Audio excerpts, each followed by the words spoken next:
Bind Azazel hand and foot, and cast him into the darkness. Make an opening in the desert, which is in Dudel, and throw him in there. And lay upon him rough and jagged rocks, and cover him with darkness, and let him remain there forever. Cover his face that he may not see light. On the great day of judgment, he shall be cast into the fire, and heal the earth which the angels have corrupted, and proclaim the healing of the earth, for the height of the heavens is the Lord's, but the earth he has given to the children of men. And that was the price paid by the angels who betrayed God, those who were once sent down to watch over and protect mankind, once called the noble watchers. But now, all of them, the 200 watchers, have broken their oath and become the fallen angels. They took human wives and gave birth to a race of violent giants known as the Nephilim. From then on, violence, lust, and war filled the earth.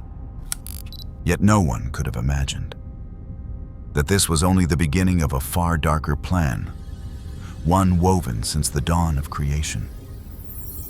A design meant to drive humanity away from God, away from faith, and finally toward destruction. So, who were the Watchers truly? Were they merely fallen angels, or the very origin of demons themselves? And today, do we still recognize the schemes of evil, the quiet deceit moving beneath a world we believe to be at peace?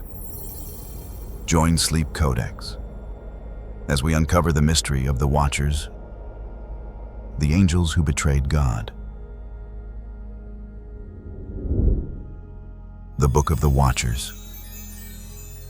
What is now recognized as the first section of the Book of Enoch, or Fern Enoch, comprising the first 36 chapters, is known as the Book of the Watchers.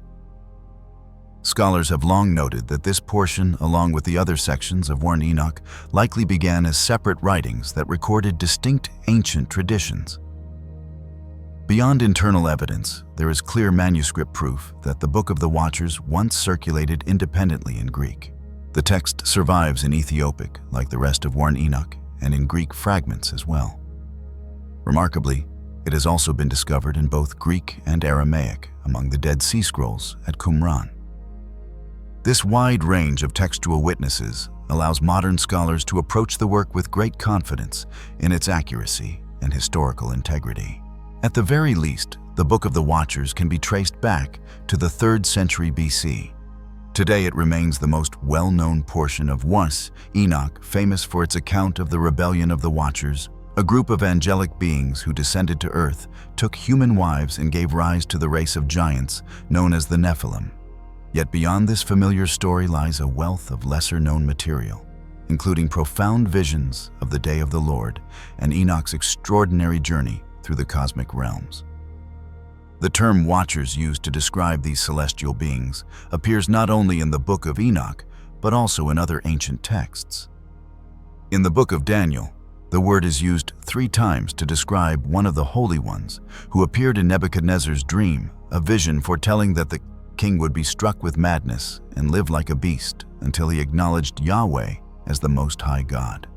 The decree of judgment is described both as the decree of the Most High and the decree of the Watchers, reflecting the divine council that surrounds God's throne.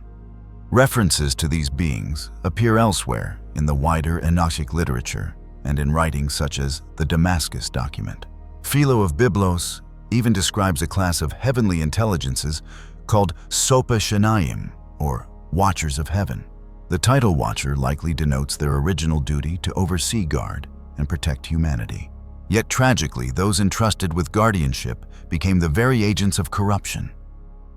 The introduction to the Book of the Watchers and to one Enoch as a whole presents Enoch as the recipient of divine visions revealed after his translation from earth to heaven. He writes not for his own generation, but for a generation far removed. This intent stands in contrast to the visions of St. John's Apocalypse, which foretold events soon to come. Importantly, this does not mean Enoch's work was written as prophecy for our own end times. Rather, it speaks to people living long after the ancient events it describes, reminding them of eternal truths and divine justice. The first 5 chapters serve as a kind of midrashic commentary on Deuteronomy 33, portraying the day of the Lord when God appears with his angelic hosts to execute judgment and set the world right. Mountains melt like wax before fire, valleys rise up, the wicked perish, and the righteous are vindicated. In fact, Enoch chapter 1 is later quoted directly by Saint Jude in his own description of the coming judgment. Chapters 2 to chapter 5, though brief, deliver a universal message. God's condemnation of wickedness is not based on the law of Moses, since the Torah had not yet been given, but on the witness of creation itself. The stars, the seasons, the animals, and even the plants testify to divine order. This idea that all humanity is accountable because God's nature is revealed through creation echoes the teachings of St. Paul in Romans 1 and 10, 14 to 18. The passage ends with a solemn reminder. Humanity has failed to keep God's commandments, much as Paul later writes of those who live apart from the Torah, yet still violate the moral law written on their hearts. After this powerful prelude, the true narrative begins in chapter 6. At this stage, Enoch himself has not yet appeared in the story. The following 6 chapters expand upon Genesis 6, 1 chapter 4, giving rich background drawn from ancient Mesopotamian traditions, such as that of the Apkallu. Here, the tale unfolds in the third person. 200 watchers gather upon Mount Hermon to conspire together. They are organized into groups of 10 each, with its own leader. Their chief is named Semyaza, while another figure, Azazel, appears to act independently, initiating a plot that would forever alter the world. Their plan is devastating. Instead of guiding humanity back to righteousness, they would lead mankind into ruin. Their corruption begins with ritual immorality, the drinking of blood, the sacrifice of animals to false gods, and ultimately, the offering of human lives, acts that descend into cannibalism. From this union of heaven's rebellion and earthly sin are born the giants, the Nephilim, who enslave humanity. Alongside this moral decay, the fallen watchers reveal forbidden knowledge, the crafting of weapons, the arts of seduction, and the secrets of sorcery and divination. This ancient tradition, preserved in the Book of the Watchers, was embraced by the early Christian Church. Saint Irenaeus of Lyons described it in detail, identifying it as apostolic teaching on the origin of sin and corruption. The modern notion of a primordial angelic fall led by the devil before creation, by contrast, does not come from Scripture, but from John Milton's poetic imagination in Paradise Lost.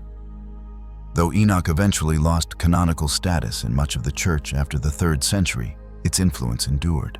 Even writers who rejected its literal reading of Genesis, such as St. Augustine in City of God, continued to echo its themes. As corruption spread, the suffering of mankind reached heaven itself. Humanity cried out, and their pleas were heard by 4 of the 7 archangels who stand before God's throne. Their intercession addressed to the holy ones and the gates of heaven mirrors other biblical depictions of prayer through heavenly intermediaries. The Most High responds. He assigns missions to each archangel, showing that divine governance works both ways through human prayer and angelic action. Sariel is sent to Noah, foretelling the coming flood. Raphael is commanded to bind Azazel, casting him into the abyss and covering him with sharp stones until the final judgment. Intriguingly, Azazel's name also appears in the Day of Atonement ritual in Leviticus, representing the scapegoat that bears the sins of the people. Raphael is told to write the sins of the world upon Azazel and to purify the earth of his corruption.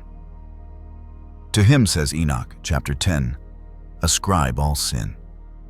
Gabriel is charged with destroying the Nephilim, not by divine fire, but by turning them against one another until they perish in the flood. 10. Michael is sent to capture and imprison Semyaza and the other fallen watchers in the abyss until the day of judgment. These events are later referenced in 2 Peter chapter 4-5 and Jude 6, which speak of angels bound in chains of darkness. When the earth is cleansed of wickedness, God promises a renewed age, an early foreshadowing of the messianic restoration. In later centuries, Saint Irenaeus cited these passages in his description of the coming messianic kingdom, interpreting them as prophecies fulfilled in Christ. He notes that St. John the Apostle taught that the Lord himself spoke the words of abundance found in Enoch chapter 10, a vision of the age to come. This suggests that the fathers of the Church did not dismiss Enoch as mere legend, but saw in it a foreshadowing of Christ's work of redemption. From chapter 12 onward, Enoch finally steps into the narrative as its central figure. In chapters 12-16, the Watchers beg him to intercede on their behalf, pleading for mercy for themselves and their giant offspring. But their remorse is hollow. They seek relief, not repentance. Enoch journeys to Dan and Mount Hermon, the centers of their corruption, and there he finds their prison. He presents their case before God, but heaven's answer is absolute. There will be no mercy, and their punishment will be eternal. This moment prefigures the passage in 1 Peter chapter 3, where Christ descends into Hades to proclaim his victory over the imprisoned spirits of the fallen. Just as Enoch once declared their doom, Christ fulfills it, proclaiming the final triumph over sin, death, and the demonic powers. In the midst of judgment, the Book of the Watchers reveals something profound. The spirits of the dead giants, the Nephilim, become the unclean spirits that wander the earth, tormenting mankind. Thus, the book provides the earliest explanation for the origin of demons, as understood in the Gospels. God also declares that among the heavenly beings, he did not create female spirits, in contrast to humanity, where woman was formed from man, a truth later echoed by Christ, when he says that angels neither marry nor are given in marriage. The final chapters, 17 to chapter 36, describe Enoch's cosmic journey with the 7 archangels through heaven, earth, and the underworld, a map of divine creation. He travels north, southeast, and west, witnessing how the realms of heaven and the underworld overlap with the physical world. Chapters 17 to chapter 19 summarize this odyssey. The remaining chapters explore its mysteries in detail. In chapter 20, Enoch lists the 7 archangels: Uriel, Raphael, Raguel, Michael, Gabriel, Remiel, and Sariel, each entrusted with divine duties from guiding souls to guarding nations. Led by Uriel, Enoch beholds Tartarus, where the fallen Watchers are chained. He visits Sheol, Hades, and sees the spirits of the dead, some righteous, some wicked, some martyred, and some lost in ignorance. The righteous rest beside a spring of living water.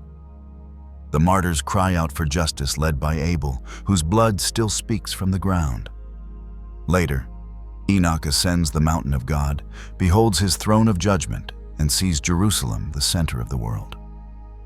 What later writers would call the navel of the earth. Beside it lies Gehenna, the valley, where the wicked will dwell eternally, while the righteous inherit the New Jerusalem. Finally, Gabriel shows him Paradise, the garden from which Adam and Eve were exiled. It is filled with radiant trees and living waters, but no inhabitants. It is the paradise of the righteous, awaiting the day when the faithful will be brought there after the Lord's descent into Hades. Within it still stands the tree of wisdom, a reminder that knowledge itself is not evil, but must be received in its due season by the will of God alone. The book concludes with Enoch visiting the ends of the earth, witnessing all creatures visible and invisible, and faithfully recording what he has seen. In these closing words, the independence of the Book of the Watchers is affirmed once more. Thus, the Book of the Watchers does far more than recount the fall of angels or the birth of the Nephilim. It unveils the spiritual architecture of the universe, the hidden order that underlies both heaven and earth. It bridges the visible and the invisible worlds and prepares the way for the coming of the Messiah, the Son of Man.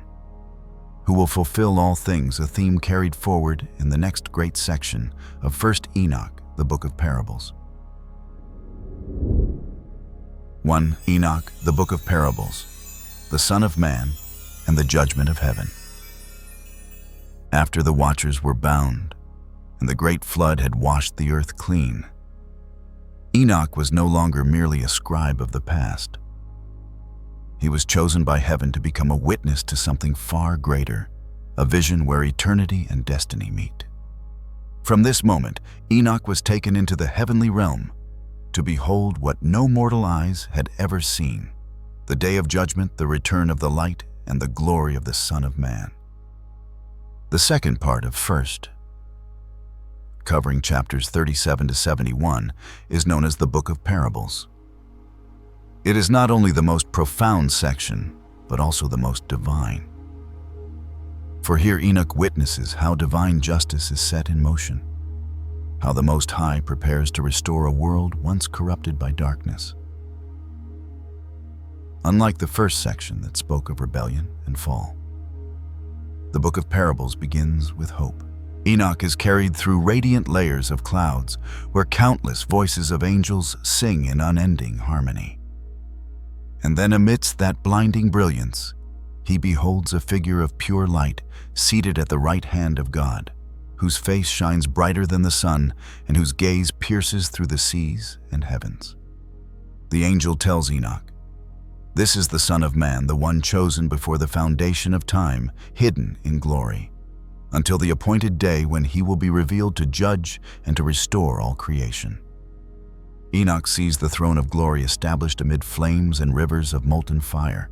Below it, kings, rulers, and the spirits of the proud tremble and bow low. The Lord declares that every soul shall be measured by righteousness, the arrogant shall be brought low, and the humble shall be lifted high like the stars of heaven. In that moment, Enoch understands that no power on earth can stand when heaven's justice descends.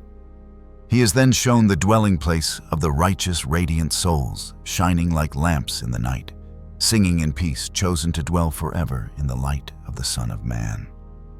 Yet Enoch also sees the fate of the wicked spirits bound in a realm of shadow where no light can reach. Among them are the fallen angels chained in burning iron and the kings of the earth who once defied God. They cry out for mercy, but heaven remains silent.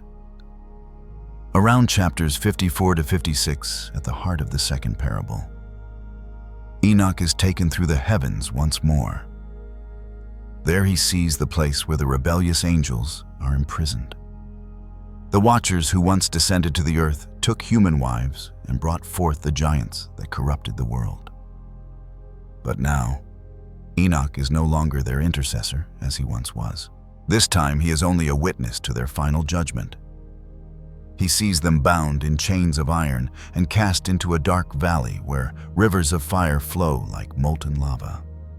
One of the angels who accompanies him says, "This is the place where the angels are chained forever, those who united with the flesh of men and broke the law of heaven. From this day forth they shall never return to the light." In Enoch 54:5-6 he writes, "I beheld a deep valley burning with pillars of fire, and there the angels were bound in chains of iron, trembling as they awaited the great day of judgment." Right after this, Enoch is shown another terrifying sight, a multitude of chariots of fire, symbols of the powers of darkness, carrying the spirits of kings and mighty rulers of the earth. One of the angels explains, "These are the kings of the earth, who joined with the fallen ones to war against the Holy One. Their day has come." As Enoch stands in that vision, he recognizes familiar faces, the same angels who once begged him to plead for them before God. Now they are trembling within the flames, their eyes hollow, their wings blackened. The angel beside him says, "This is where the justice of heaven is made complete.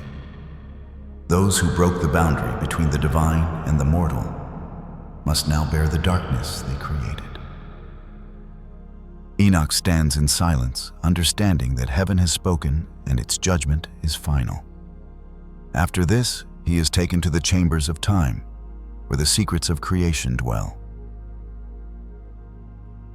where souls are formed and where light and darkness dance in perfect rhythm.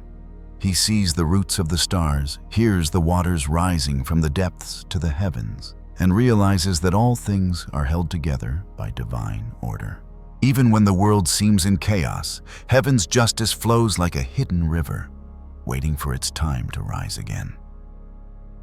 When his journey through the heavens reaches its end, Enoch is brought to a place no mortal has ever entered, the dwelling of the righteous.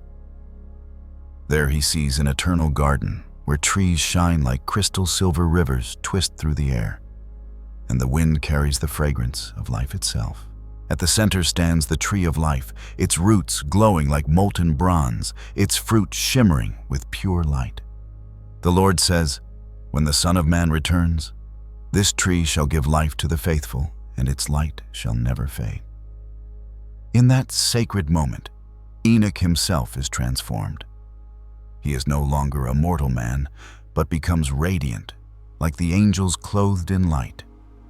A voice from above calls him Son of Man, the bearer of divine understanding and justice. Enoch bows low and realizes that he has become a bridge between heaven and earth, a symbol of humanity redeemed and restored to eternal light.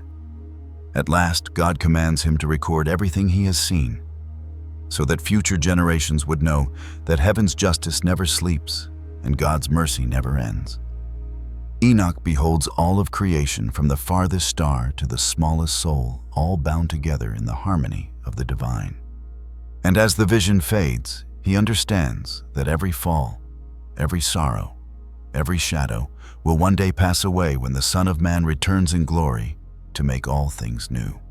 Thus, the Book of Parables is not merely a tale of prophecy, it is a promise that even when darkness covers the earth, the light will return. A promise that though humanity may lose its way, there is one who still watches ready to open the gates of redemption. And when the fullness of time arrives, the Son of Man will descend, judge all nations, illuminate heaven and earth, and establish a new world where justice and mercy shall reign forever. But because of what Enoch saw and recorded in these revelations, his book was eventually banned. Many believed that he had revealed too many truths that humanity was not meant to know, especially the story of the fallen angels, those who once rebelled against God. These angels were originally sent down to observe and guide mankind. Yet when they saw the daughters of men and found them beautiful, they could not resist temptation. Even though they knew it was forbidden, they descended, took human wives, and had children with them. That act broke the divine order established by God from the very beginning. These angels were known as the Watchers. But after their rebellion, they became known as the fallen angels. They taught humans forbidden knowledge, how to forge weapons, practice sorcery, read the stars, and perform divination. Through this knowledge, mankind became powerful, but also proud, violent, and distant from God. The world soon fell into chaos. The Nephilim, the offspring of angels and humans, appeared, spreading violence and destruction across the earth. Humanity became corrupted, and the world was filled with wickedness. Scripture says that God looked upon the earth and saw that it had been defiled, and so he decreed that it would be cleansed. The flood waters rose and swept away all living things. The rebellious angels were bound in chains and cast into the abyss, where they would remain until the day of judgment. Since then, their story has stood as a warning to all generations that whether angel or human, anyone who turns away from the command of God will face the consequences of that choice. So who exactly were these fallen angels? Why did they betray God? Let us uncover it together here with SleepCodex. Semyaza, the leader of the fallen angels. From the very beginning, there was only God, the Eternal One, without beginning and without end, the source of all life. From him, the first light was kindled, and from that light the angels were born. Angels are not humans, nor are they lesser gods. They are creations of God brought into existence even before the material world. If God is the everlasting flame, Then the angels are the rays of light that shine from it, each carrying within themselves a portion of his love, wisdom, and divine will. Angels have no power of their own. All their strength comes from God, and everything they do is to fulfill his will. They are messengers, guardians, and bearers of his commands. Among them, out of countless angels, created to serve the will of the Almighty, one name stood out above all others. Semyaza, also known as Semyaza or Semyaza. His name means he who sees the name of God, showing his special position among the heavenly host. According to ancient texts, such as the Book of Enoch, the Book of Giants, and several early Jewish writings, Semyaza was originally a high-ranking angel, one of the Watchers, those appointed to observe and protect mankind. The Watchers were not among the 9 official angelic choirs described by Pseudo-Dionysius, but they were believed to belong to the orders of Angeli, or Archangeli, guardian angels, or archangels, those assigned to directly watch over the world of men. In other words, if heaven were a vast army, the Watchers would be the officers guarding the border between the divine realm and the human world. Among them, Semyaza was the highest commander. He was not an ordinary angel, but an archangel, the leader of the Watchers. Some ancient Hebrew texts even describe him as having a rank equal to that of Michael, Raphael, or Gabriel before his fall. This means that Semyaza was once among the most powerful and wise of the archangels. He commanded hundreds of angels and was responsible for overseeing humanity. And it was he who led the rebellion on Mount Hermon, when 200 Watchers took an oath together to abandon heaven and unite with the daughters of men. The Book of Enoch records, "And Semyaza, who was their leader, said unto them, I fear ye will not indeed agree to do this deed, and I alone shall have to pay the penalty of a great sin." This shows that Semyaza was not ignorant. He fully understood the law of heaven and the consequences of defiance. But out of fear not of God, but of facing that punishment alone, he persuaded the others to join him so that the guilt might be shared and his fear lessened. Thus began the fall. As humankind grew and the daughters of men became beautiful, desire crept into the hearts of those who were meant to guard them. They no longer looked down upon the earth with compassion, but with longing. In the Book of Enoch, Semyaza was the first to speak, initiating the oath of rebellion. He feared that if he alone committed this act, he would suffer the heaviest punishment. So he called upon the other Watchers to join him and share his guilt. And upon Mount Hermon, 200 angels swore together beneath the heavens, "We will share in this sin and in its punishment, even if heaven itself should fall." From that moment, the gate between heaven and earth opened not as a mission of guardianship, but as the beginning of the greatest fall ever known. Semyaza and his Watchers descended, took human wives, and fathered the race of Nephilim, fierce, bloodthirsty giants who brought chaos to the world. But it did not end there. Semyaza also taught mankind the arts of enchantment, sorcery, and the hidden secrets of heaven knowledge that God had forbidden to be revealed. Mankind, intoxicated by this power and wisdom, turned away from God, consumed by greed, pride, and lust. As sin spread across the earth, the cries of humanity reached heaven, and God passed judgment. The rebellious angels were cast into darkness, and Semyaza, the one who began it all, was bound in chains and thrown into the abyss. Enoch 10:13 record, "They shall be bound in the valleys of the earth for 70 generations until the day of their judgment. From that day the light of heaven never touched him again." Later traditions saw Semyaza as a reflection of Lucifer, not the same being, but one who shared the same tragedy, an angel of wisdom who became the emblem of downfall. In Western mystic art, he's often portrayed with dark wings, sorrowful eyes, and a dimmed halo, the image of a once radiant spirit now condemned to eternal exile.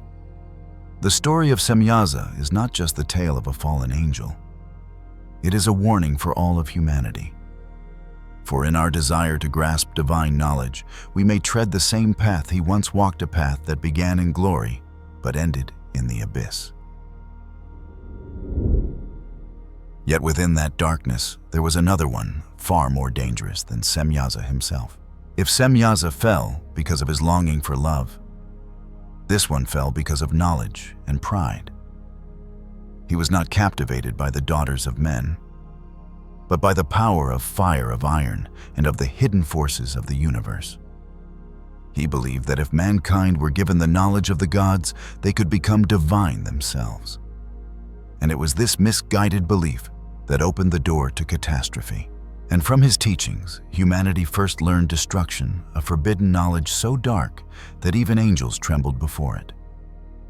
The fallen angel, Azazel. Before the world knew war, blood, or sorrow, heaven held an angel named Azazel. He belonged to the order of powers, the heavenly warriors of God, created to guard the universe from the encroaching darkness. Azazel once shone like the dawn itself, his form radiant and commanding. His wings shimmering with silver steel, his voice thundering like the echo of storms across the heavens. Among the hosts of heaven, he was known as a symbol of strength and discipline. Yet within that very strength, the seed of pride began to grow. Azazel became enamored with the power entrusted to him. He believed he could guide humanity perhaps even better than God's appointed way. It began as a single thought, small and quiet. Yet in the law of heaven, even one impure thought is enough to dim the light of an angel's soul. When the Lord sent the watchers to observe mankind, Azazel was among them. At first, he simply watched a commander maintaining order among the ranks. But as he looked upon humanity fragile, curious, and yearning, he felt something stirring. He pitied them. And that pity turned to desire, a desire to make them strong, to make them wise, to make them like the angels themselves. And so Azazel began to teach what was forbidden. The Book of Enoch records, Azazel taught men to make swords and knives and shields and breastplates, and showed the women how to adorn themselves with ornaments and coloring. In the stillness of the ancient night, fire flared across the valley. The ringing of iron on stone, the sound of the first forge echoed through the darkness. From Azazel's hands, mankind learned to melt metal, to forge swords, to cast spears, to shape armor. And from that moment, blood was spilled not by beasts, but by human hands. But Azazel did not stop there. He whispered to women the secrets of beauty, how to make mirrors, craft jewels, and paint their faces with crushed gemstones. What seemed harmless became the door to vanity and lust. The beauty given by God, meant to reflect purity, became a tool of temptation. Hearts turned from humility toward pride, and souls began to hunger for adornment instead of grace. From knowledge, Azazel sowed ambition. From beauty, he awakened desire. From strength, he birthed destruction. The angel who was created to protect the world from war had become the first to bring war upon it. High above heaven trembled. The smoke from the earth rose like the cry of the dying, and even the loyal angels bowed their heads in sorrow. Then the Lord gave a command to the archangel Raphael, punish the betrayer. The Book of Enoch records, bind Azazel hand and foot, and cast him into the darkness. Make an opening in the desert, which is in Dudael, and throw him in there. Cover him with rough and jagged rocks, and let him remain there forever. In the howling winds of the wasteland, Raphael bound Azazel with chains of iron. The once radiant warrior knelt in the sands of Dudael, a place without water, without light, where only the silence of judgment remained. Rocks were heaped upon his body, sealing his cries beneath the earth. And the Lord said, all sin shall be placed upon you, O Azazel. From that day forth, in the Jewish rite of Yom Kippur, a goat was sent into the desert for Azazel to carry away the sins of mankind. Thus his name became the symbol of all evil cast out from the presence of God. In later scriptures, Azazel was no longer called an angel. He was remembered as a fallen spirit, a shadow of corruption and ruin. Ancient texts describe him as the father of weapons and vanity. the whisperer who led mankind into war and pride. But if we look deeper, the story of Azazel is more than punishment. It is a mirror of the human heart. For we too hunger for knowledge, for beauty, for power, and often forget that these gifts only have meaning when guided by faith. Knowledge without faith is like fire without boundaries. It devours even the one who holds it. Azazel was once an angel of strength, but in forgetting humility, he lost his light. And so it is with every soul that turns away from God. The light fades, and what remains is only shadow and ash. Scripture tells us, all who depart from the Lord will perish by the fire of their own making. Even now, perhaps in the endless silence of the desert of Dudel, Azazel's spirit remains bound. And if you listen closely, you might still hear the faint echo of his hammer in the wind, a warning that every gift, every power without faith and compassion becomes a chain that binds the soul itself. The fallen angel, Kokabiel. After Azazel was bound in the darkness of the desert of Dudel, the storm of rebellion was far from over. From the summit of Mount Hermon, the remaining watchers still wandered the earth, each carrying a fragment of forbidden knowledge from heaven. Among them rose one whose name was once spoken with reverence, equal to that of Semyaza and Azazel, Kokabiel, also called Kokabiel, the keeper of the stars. In the beginning, when God created the heavens, he placed countless lights across the vault of night and gave Kokabiel dominion over them. He was one of the virtues, the second hierarchy of angels, guardians of divine energy and the balance of creation. His duty was to guide the movement of the stars, to ensure that every light in the heavens followed the orders set by the Creator. Beneath his vast silver-blue wings, the night sky shimmered with peace and harmony. To the eyes of mortals, he was majesty itself, the living embodiment of the cosmos. But within that beauty, pride began to grow. Kokabiel loved the stars too deeply. He forgot that their brilliance was not their own, but the reflection of God's eternal light. He gazed upon the heavens and thought, if I can trace the paths of the stars, perhaps I can understand the will of the Almighty. And so a single thought of pride turned into a longing to grasp the secrets that belong only to God. When the watchers descended to the earth, Kokabiel followed. But unlike the others who fell for the beauty of mortal women, he fell for the beauty of the sky itself. He began to teach mankind what had been forbidden, the patterns of the constellations, the movements of the sun and moon, the meanings of omens and eclipses. At first, these teachings seemed harmless. They helped humanity sow crops, navigate the seas, and understand the rhythm of seasons. But soon curiosity turned into worship. Men and women began to bow to the stars, whispering prayers to constellations, believing that each one was a god with power over their lives. They built altars beneath the night sky, asking the stars for love, for rain, for destiny. And Kokabiel, the teacher of the heavens, became the father of superstition. The Book of Enoch records only a single line. Kokabiel taught the constellations. A single line, yet within it lies an entire tragedy.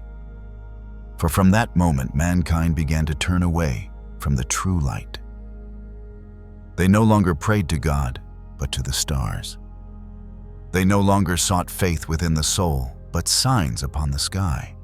And when God looked down, he saw that humanity had let the glitter of the heavens blind them to his presence.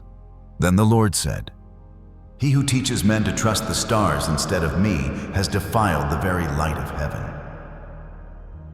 And thus, Kokabiel's wings were taken from him. The silver glow that once crowned his form faded into the dark, scattering into countless streaks of fire that fell across the sky. Mankind looked up and saw them, and from that day, they called them shooting stars, the tears of Kokabiel still burning as he tries to return to heaven.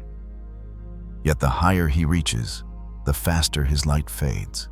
On certain nights, when the heavens blaze with falling stars, some say it is Kokabiel weeping, mourning both his own fall and the souls of men who have lost their way.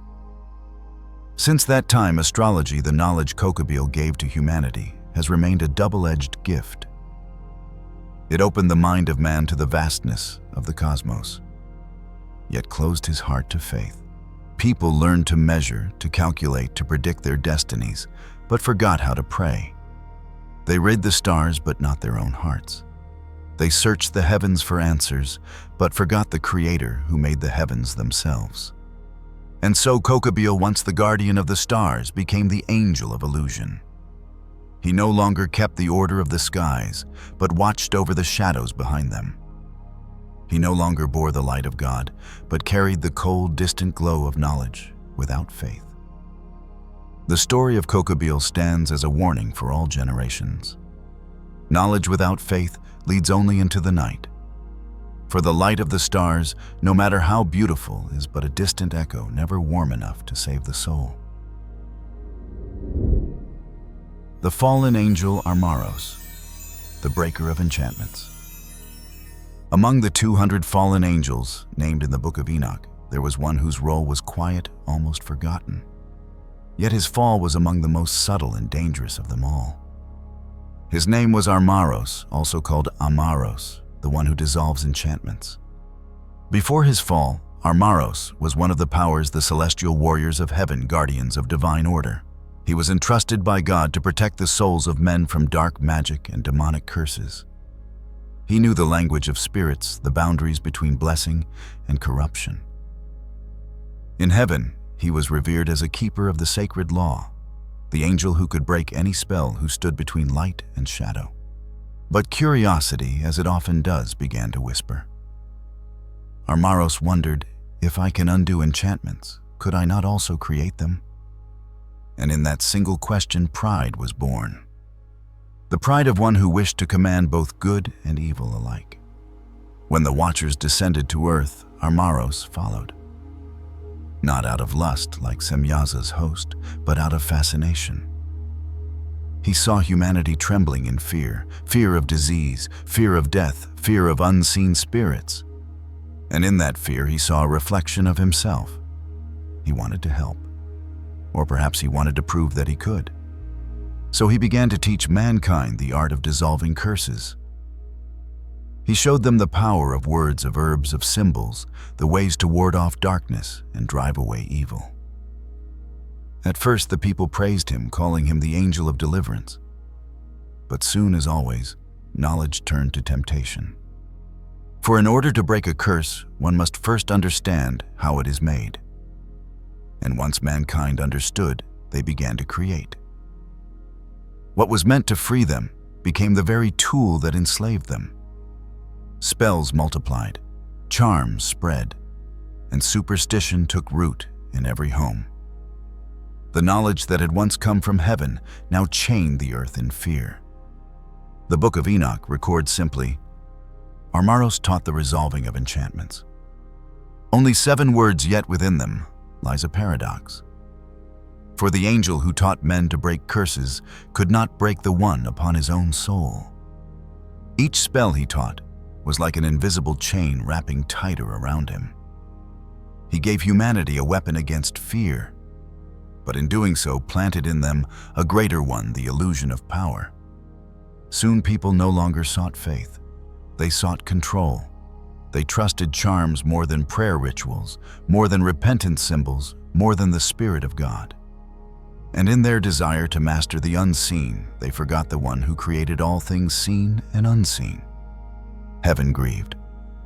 For Armaros, once the guardian of the line between light and shadow, had blurred it forever.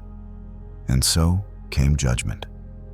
God declared, "He who gives knowledge that draws men away from me shall be bound by that very knowledge." Armaros was chained in the abyss, surrounded by the echoing whispers of those lost to their own enchantments. It is said that in the depths where he is imprisoned, the wind still carries faint voices, the endless repetition of forgotten spells circling forever, like a curse without end. That is the punishment of Armaros, to listen for eternity to the murmurs of his own creation. Since then, his name has come to symbolize doubt, the moment when man stops trusting in grace and begins to trust in his own mastery. It is the quiet sin, the kind that hides behind good intentions. The more man seeks to control his fear through knowledge, the deeper he falls into a greater fear, the fear of losing that control. The fall of Armaros was not one of thunder or fire. It was a fall in silence.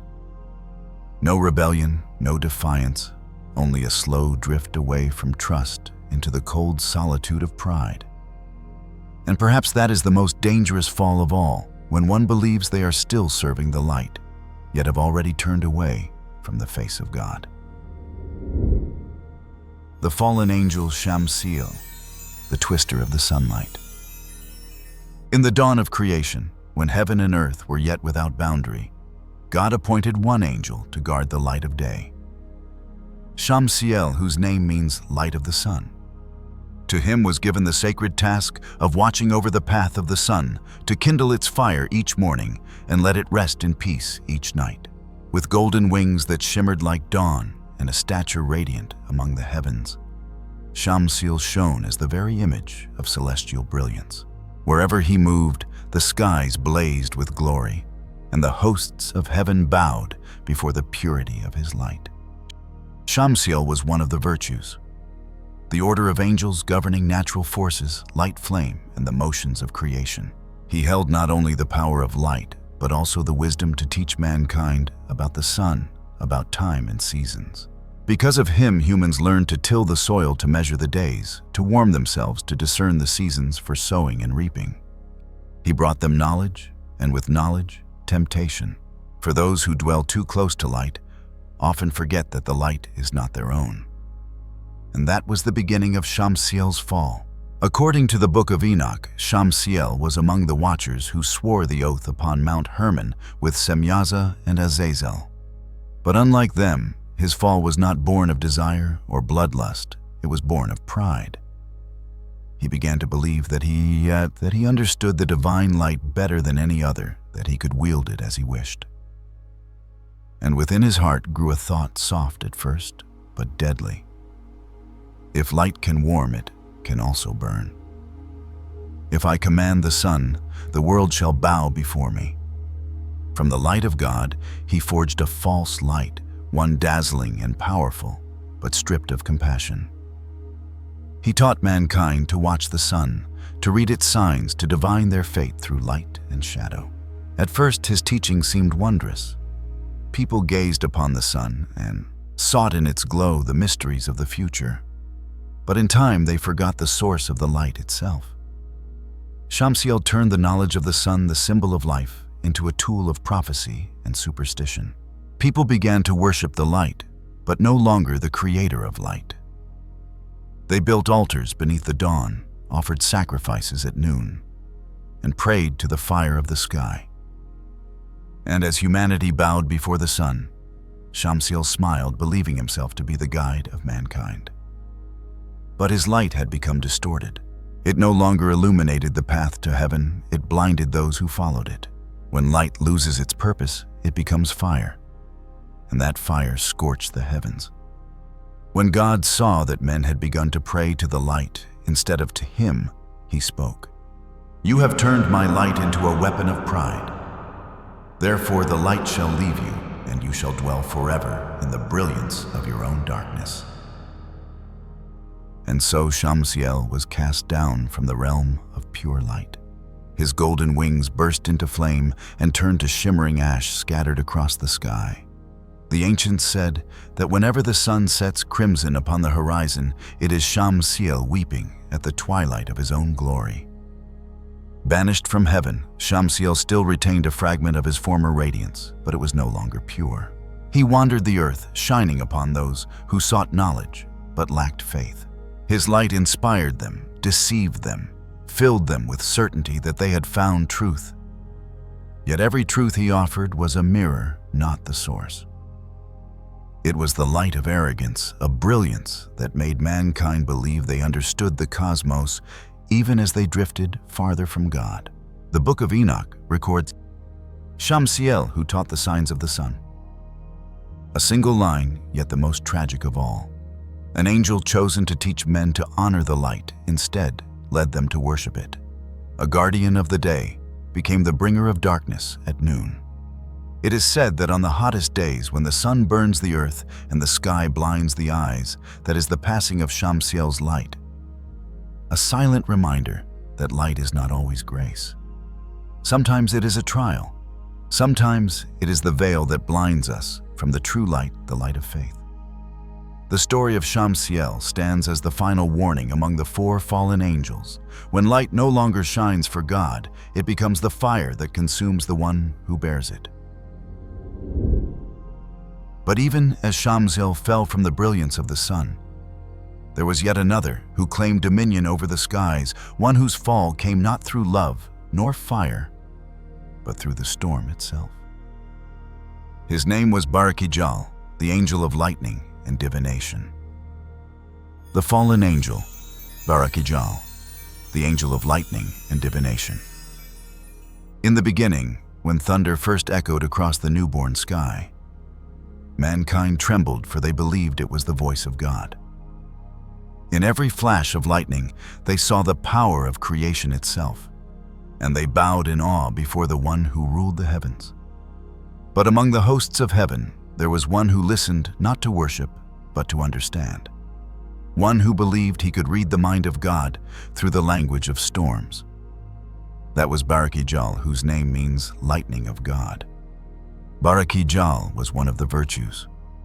Those who governed the natural order, the winds, the rain, the thunder, and the light that pierces the clouds. He stood as the keeper of balance between tempest and calm, between the roar of thunder and the stillness of the dawn. God entrusted him with the harmony of the skies, that each storm would come in its season, each flash of light would strike with purpose. Under heaven's glow, Baraqijal shone like a living flame. His wings were said to glimmer silver blue, stretching wide enough to light the firmament. When he rose, the wind gathered beneath him, and the skies thundered in chorus to his command. But within his brilliance, pride began to whisper. He started to believe that he could decipher the divine will, that every cloud formation, every bolt of lightning, every echo of thunder carried a hidden message from God waiting to be read. And in that belief, he forgot the first truth of heaven, that wisdom belongs not to the one who observes, but to the one who speaks. When the watchers descended to earth, Baraqijal followed. While Semyaza taught sorcery, Azazel taught warfare, and Kokabiel taught astrology, Baraqijal revealed the language of the storm. He showed mankind how to read omens and lightning, how to predict rain from the shape of clouds, how to divine the future from the roar of thunder. He said to them, "Every flash in the heavens is a sign. If you learn to read it, you will know what is to come." At first, his teachings seemed harmless. They helped humanity survive, prepare, and understand the patterns of the world. But soon, reverence turned to obsession. People began to believe they could read the will of God through signs, that they could predict fate, even command it. Faith gave way to fascination, and fascination to arrogance. The Book of Enoch records briefly, Baraqijal taught astrology. 7 words, but within them a storm was born. For the astrology he taught was not the study of stars alone, but the belief that human reason could interpret the thoughts of God. People stopped praying. They waited instead for thunder to speak. Over time, his teachings became ritual, and ritual became religion. They carved lightning into stone-built altars beneath the open sky and worshipped the storm itself. Every flash became an omen, every sound of thunder a prophecy. The sky, once a reflection of God's majesty, became a mirror for human pride. When God saw what had been done, he spoke, "You have taught men to seek my signs in thunder, rather than seek me in silence. Therefore you shall be swallowed by the very storm you have stirred." And so Baraqijal was cast into the abyss of cloud and wind. There was no ground, no light, only endless thunder and the blinding storm that never ceased. The ancients said that during great tempests, when lightning split the heavens and the wind howled like a living voice, It was Baraqijal's spirit struggling against his chains, crying out to reclaim the skies he once ruled. From that time on, mankind both feared and loved the storm. For within lightning, they saw a glimmer of the divine, but also the echo of their own arrogance. Each flash reminded them of power, but also of danger that knowledge can illuminate, yet also blind. The story of Baraqijal is a warning. Not every sign in the heavens is meant to be understood. Some secrets belong only to God, and to seek them with pride is to invite the storm. Lightning may light the night for a moment, but stare too long and you lose your sight. So fell Baraqijal, the angel who read the signs of God, but forgot to listen for his voice. The fallen angel Araqiel, the angel of the earth signs. After the sky thundered with the voice of Baraqijal, the world did not rest. For just as one angel taught mankind to read the signs of the heavens, another descended to teach them the signs of the earth, to uncover the hidden treasures buried beneath creation itself. His name was Araqiel, or Araqiel, meaning the one of the earth. Araqiel was once among the powers, the celestial order that guarded the balance between the physical and the divine. He was entrusted by God with the stewardship of the earth, the flow of stone and soil, the sleeping fire within the mountains, the hidden veins of silver and gold beneath the land. Under his bronze-hued wings, the earth breathed in rhythm. When he stirred, the ground trembled. When he rested, the fields bloomed once more. Araqiel was the heartbeat of creation itself, steady, powerful, and silent. But as with so many of the Watchers, pride crept into his heart. When he looked down upon mankind, small, frail, struggling to survive, he felt pity and curiosity. He thought to himself, if they only knew what lies beneath their feet, they would give glory to God in wonder. And so he chose to teach them. Araqiel revealed to humanity how to read the earth. He taught them to recognize the colors of stone, to find metal in the mountains, to read the flow of rivers and the glimmer of quartz. He showed them how to melt ore, how to shape metal, how to dig deep and draw riches from the heart of the world. At first, this knowledge brought gratitude. Mankind learned to live with the earth, to use its gifts with reverence. But soon, gratitude gave way to greed. The moment they saw gold, they forgot the giver. They began to fight for the land, to tear open the soil, to carve the bones of the world in search of treasure. Each strike of the pickaxe was a wound upon creation, and every flame of the furnace burned away their reverence for heaven. Araqiel watched, and at first he felt pride. He thought mankind was becoming strong, wise, powerful. He did not see that they were becoming lost. The Book of Enoch records simply, Araqiel taught the signs of the earth. Only 7 words, yet within them lies the seed of ruin. For when a man learns to read the earth, he soon forgets to pray to heaven. He begins to believe that wealth is born of his own hands, that happiness can be mined from the soil rather than received from God. The world changed. Forests fell, mountains were split open, rivers ran black with ash and clay. What had once been sacred ground became a marketplace of greed. Each mine was a wound, each forge a rebellion against creation. And Araqiel, once guardian of the earth's balance, could only watch as the world drowned in the smoke of its own desire. When God looked down, he spoke, "You have taught mankind to cut open the body of the earth, forgetting that I made it for them to stand upon, not to destroy. Therefore you shall return to the deepest pit of the earth and lie there until the day of judgment." And so Araqiel was bound beneath the world he had defiled, buried in a prison of molten stone and crushing dark where no light can reach.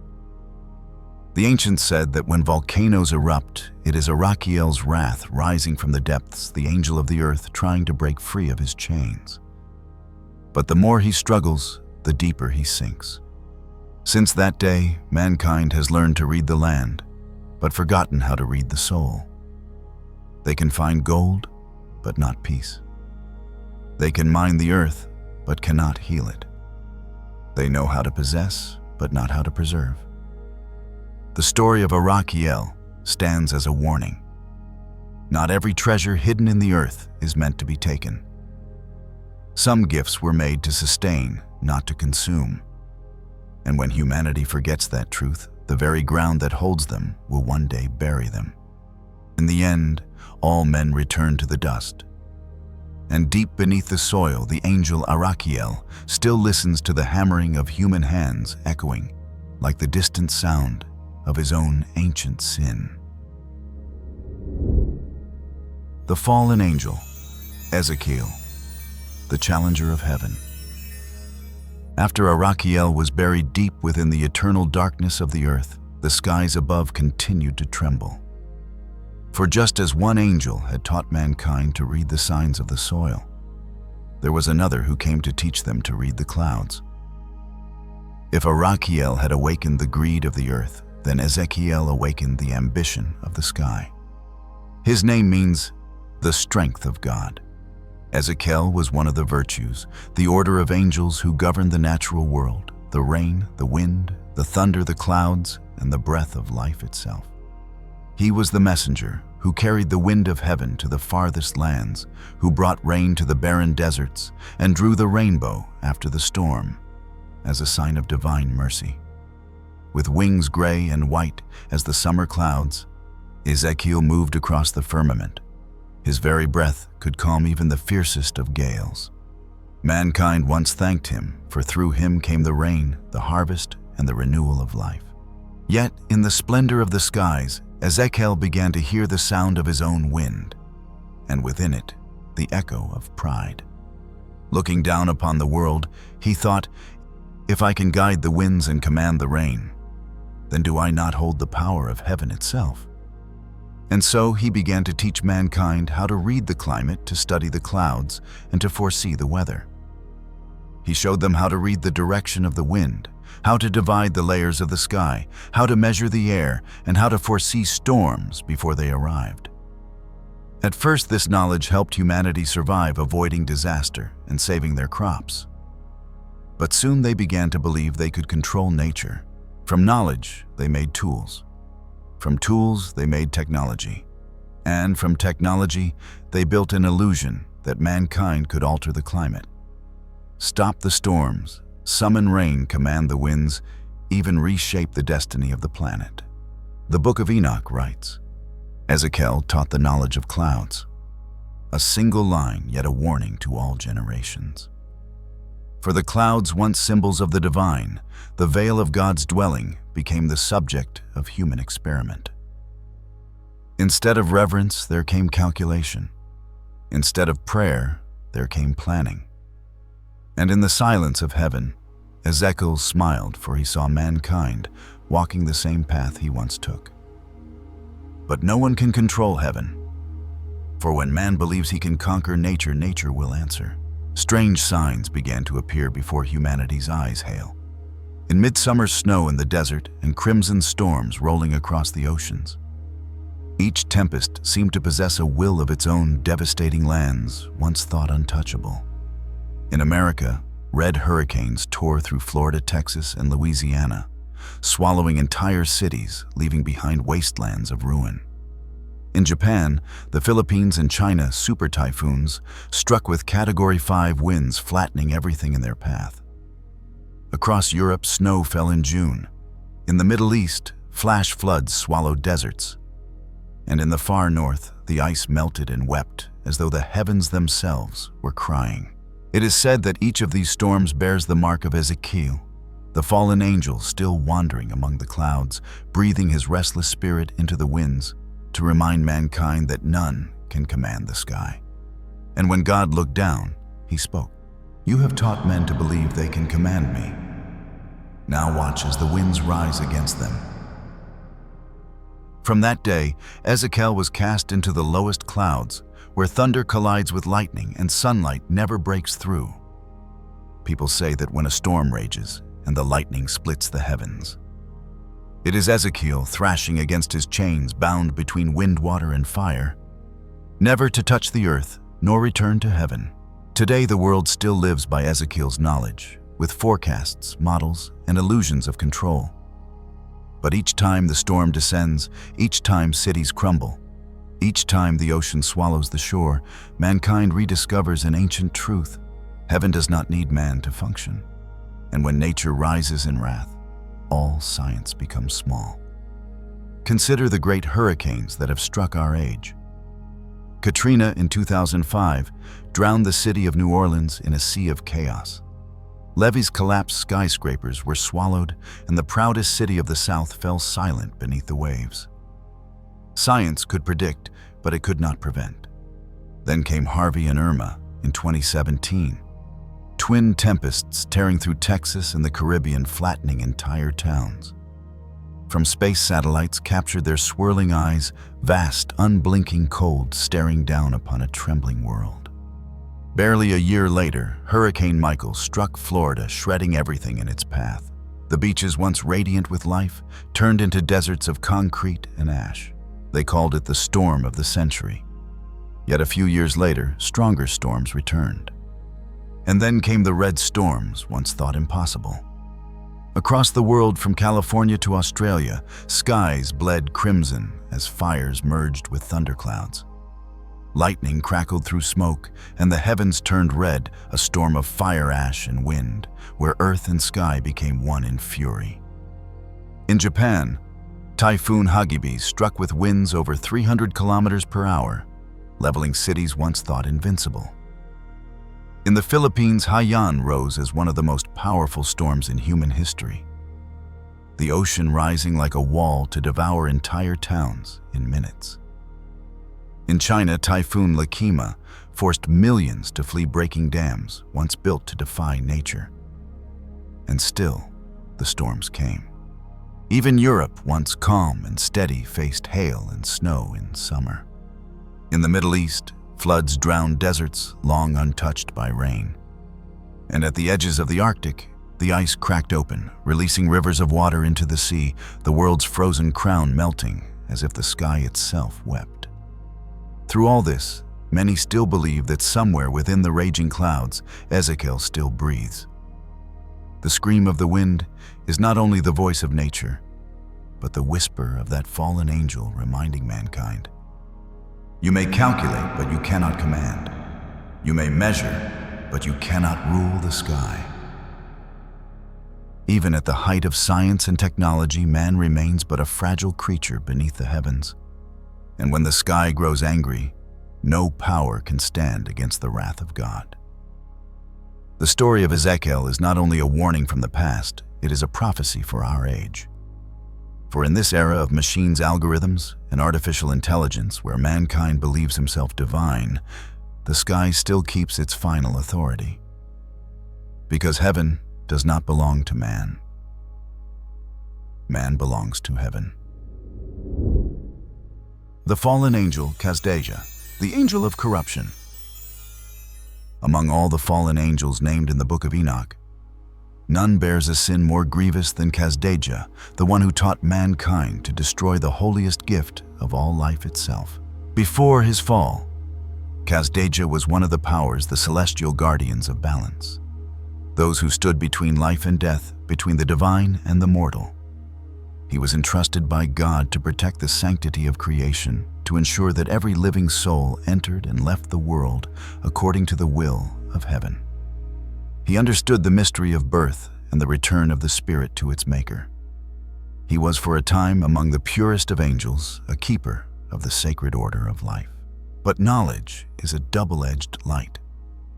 And in that light, pride began to form, as Kasdeja watched humanity multiply, loving, nurturing, creating new life. Something stirred within him that no angel should ever feel envy. He could command thunder, summon flame, and shape the winds. But mankind alone was given the power to bring forth life. He asked himself, why should these fragile beings hold the gift of creation, while I, forged from divine fire, cannot? And from that question was born his downfall.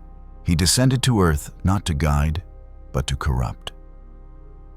While other watchers taught astronomy or metallurgy, Kasdeja taught the science of death. He revealed to mankind the secrets of poison, how to draw venom from plants and beasts, how to blend herbs into elixirs that could kill rather than heal. He taught them how to use nature's gifts, not for life, but for power. Then he taught women the smiting of the embryo in the womb, the breaking of the divine cycle, the ending of life before its first breath. It was the sin of defiance, the denial of the Creator's will. He whispered that they could choose who should live and who should not, and that even the breath of God could be silenced by their own hands. And as if that were not enough, Kasdeja gave them the enchantments of desire. He taught them to mix potions that could control affection, to create charms that could bend hearts and manipulate love. What was once the purest expression of divine grace, love between souls, became a tool of lust, deception, and domination. Under his guidance, love was no longer sacred. It was manufactured, enslaved, and sold. The Book of Enoch record, Kasdeja taught the smitings of the embryo in the womb and the use of poisons and enchantments. Only one sentence yet, one of the most dreadful in all of Scripture. For Kasdeja's teaching was not knowledge. It was blasphemy against creation. He did not merely teach humanity to kill. He taught them to justify it.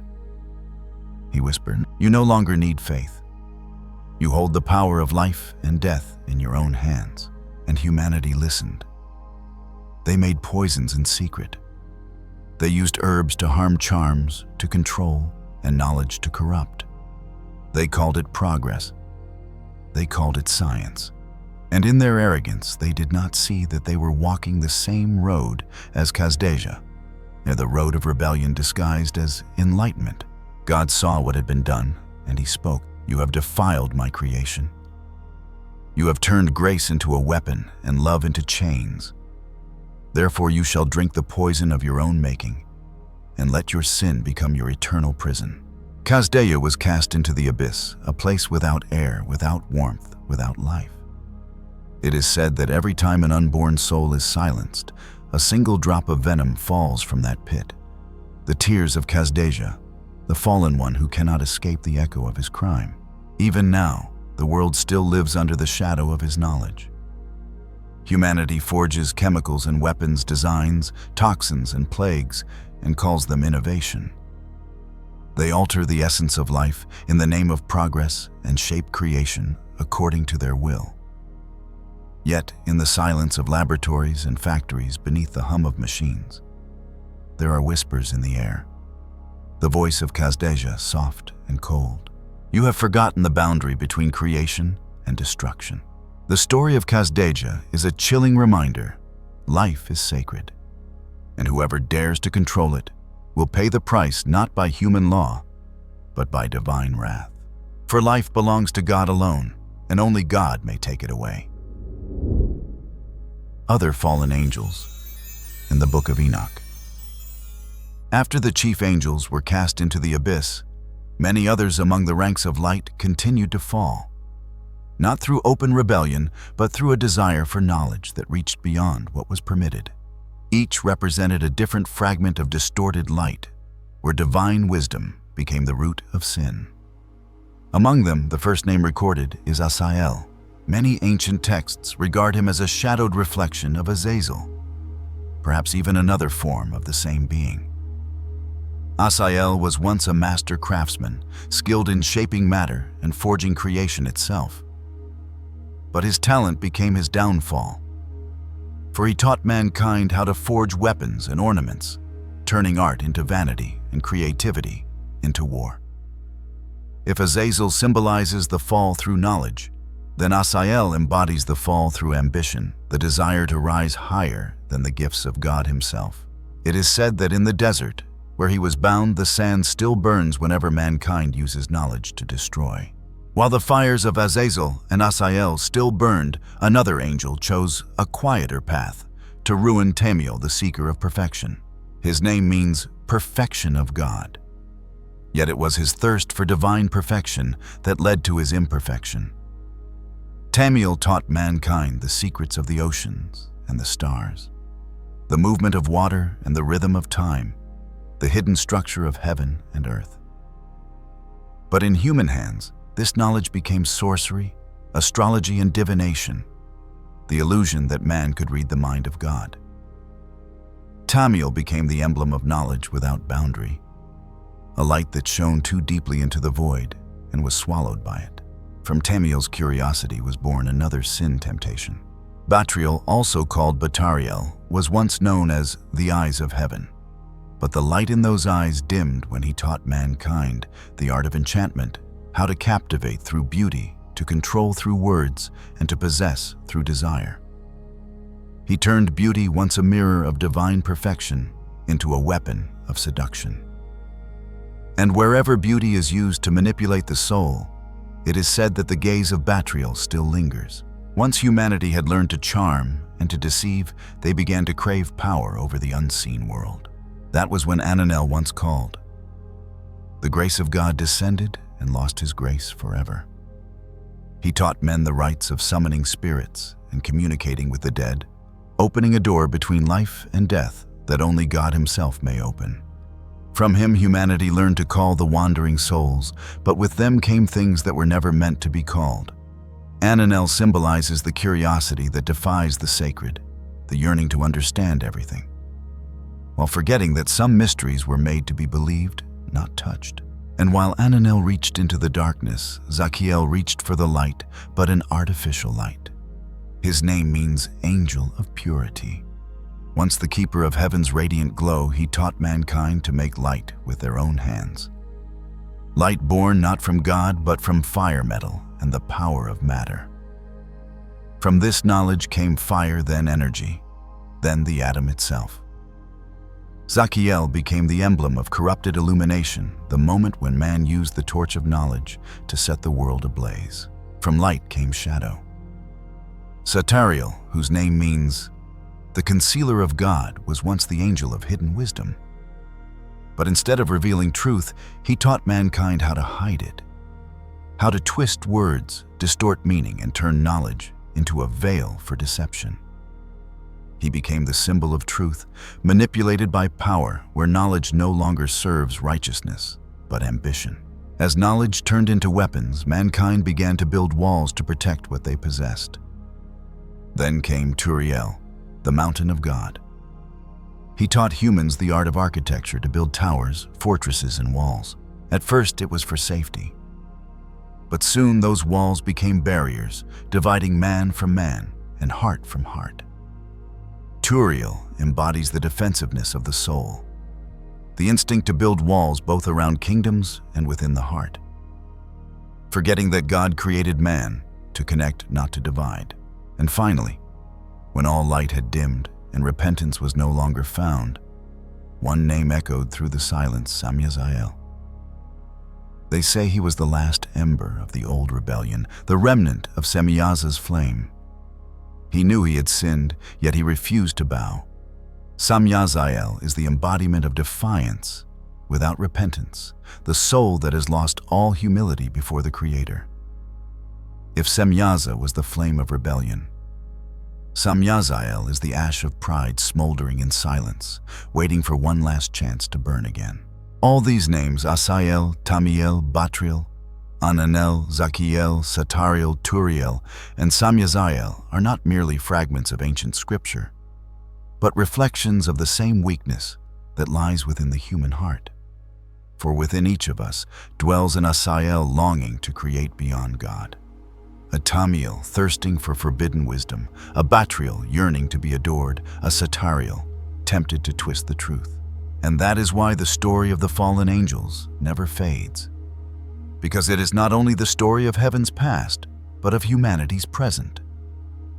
A warning that knowledge without faith leads not upward, but downward into the same abyss where the angels once fell. Yet even among these tales of pride and ruin, there remains one name that eclipses them all, a being whose very presence once illuminated heaven itself. One who did not simply fall, but dragged a third of heaven down with him. He stood closest to the throne of God, radiant in beauty, wisdom, and song. But now, he is known as the most terrifying of all fallen angels. He is the one who can never return to heaven again. Satan, the morning star that fell. Although the Book of Enoch does not mention Satan by name, in the same sense as later scripture, it does speak of beings who share his nature, angels who rebelled against heaven and defied the Creator. In Enoch, these angels are called the Watchers, the guardians of the earth. They were once sent by God to guide mankind, but they sinned when they desired the daughters of men and fathered a race of giants known as the Nephilim. Their leader was Semyaza, and Azazel was condemned for teaching humanity the secrets of weapons adornments and forbidden magic. Many scholars believe that the later image of Satan in the Bible is a composite of these figures, the embodiment of rebellion, the spirit of all the angels who forgot their place before the Creator. The Book of Enoch also mentions a being called Satanael, the ancient name of Satan, still bearing the divine suffix El, meaning of God. It marks the period when he still carried the light of heaven, still belonged to the celestial glory before that name was stripped from him, and he became Satan, the one no longer of heaven. Before becoming the symbol of sin, Satan was once among the most exalted of angels. He was called Lucifer, meaning the morning star, the bearer of light. He stood among the seraphim, the highest of the 9 choirs of angels, created to worship God and guard the light of his throne. He was blessed with unmatched beauty and wisdom, described in Ezeqeel 28 as the seal of perfection, full of wisdom and perfect in beauty. Lucifer was anointed and appointed as the guardian of heaven, walking among the stones of fire and the radiance of God's presence. Yet his splendor became his snare, for he began to believe that his light came from within, not from the Creator. Deep within his heart, he thought if he too bore the light of heaven, then perhaps he could stand equal with the one who made him. From that thought, pride was born silent, yet deadly. Scripture records in Isaiah 14:12-15, "How you have fallen from Semyaza's heaven, us. O Lucifer, son of the morning, you said in your heart, I will ascend into heaven. I will exalt my throne above the stars of God. I will sit on the mount of the congregation. I will ascend above the heights of the clouds. I will be like the Most High." In those few lines lies the essence of the fall, not hatred, but ambition. Not the desire to destroy God, but the desire to become like Him. And so, within the radiant courts of heaven, the first war in the history of creation began. The book of Revelation 12:7-9 tells us, "And there was war in heaven. Michael and his angels fought against the dragon, and the dragon fought and his angels, but they did not prevail, and they were cast down to the earth." That dragon was Lucifer, who had persuaded 1/3 of the heavenly host to follow him, promising them a realm of their own, free from obedience to God. But when the war ended, heaven remained untouched, and Lucifer's light was extinguished. The archangel Michael, the defender of divine justice, rose against him. The battle was not of swords or blood, but of light and truth. When it was over, Lucifer and his army of rebels were cast down into the abyss. His light faded into darkness, his name erased from the book of heaven. And from that moment, he bore a new title, Satan the Adversary. The war in heaven. No one knows the exact moment it began. All that is known is that in the dawn of creation, heaven trembled. One being Lucifer, the morning star who once stood closest to the throne of God, spoke words that had never been uttered before. "Why should there be only one to be worshipped, when I too was created from his power?" That single sentence pierced through the stillness of heaven like a blade. And in that instant, the eternal order was challenged. Lucifer went across the heavenly realms, his voice calm yet captivating, whispering a new idea into the hearts of other angels, that they could be free, that they need not bow forever before the Creator. He promised that those who followed him would be as gods with the power to decide their own destiny. 1/3 of the celestial host believed him. Heaven was divided. Lucifer gathered his followers at the edge of heaven, at the border between the divine and the void. There he declared the creation of a rival kingdom, a realm to stand beside heaven where he alone would rule as sovereign. It was the first declaration of war in the history of the universe.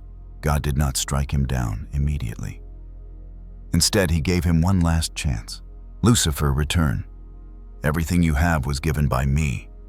But Lucifer answered no. From this moment I shall be my own master. And thus the war in heaven began.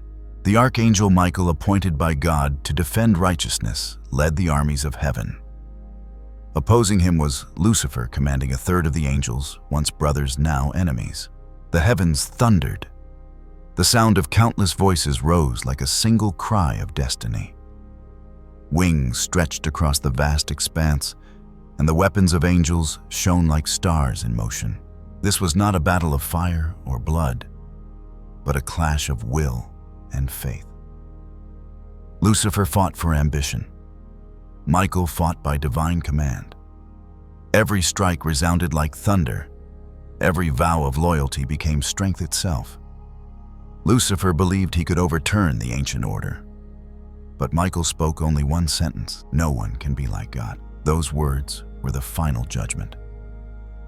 Michael gathered all his might and summoned the host of heaven.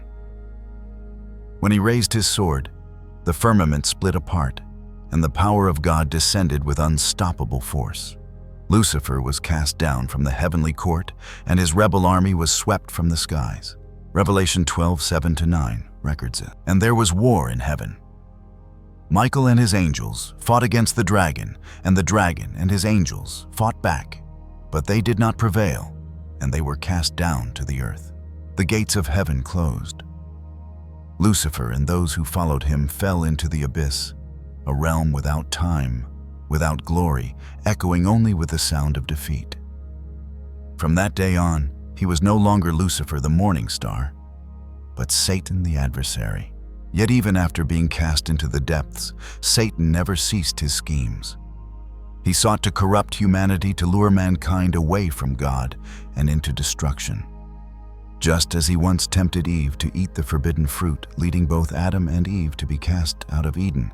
Condemned to toil upon the earth, he later stirred their son Cain to spill his brother's blood. And even now his deception endures, weaving through the ages, his plots, his lies, and his evils, multiplying with every generation of mankind. Satan plots to turn people away from faith.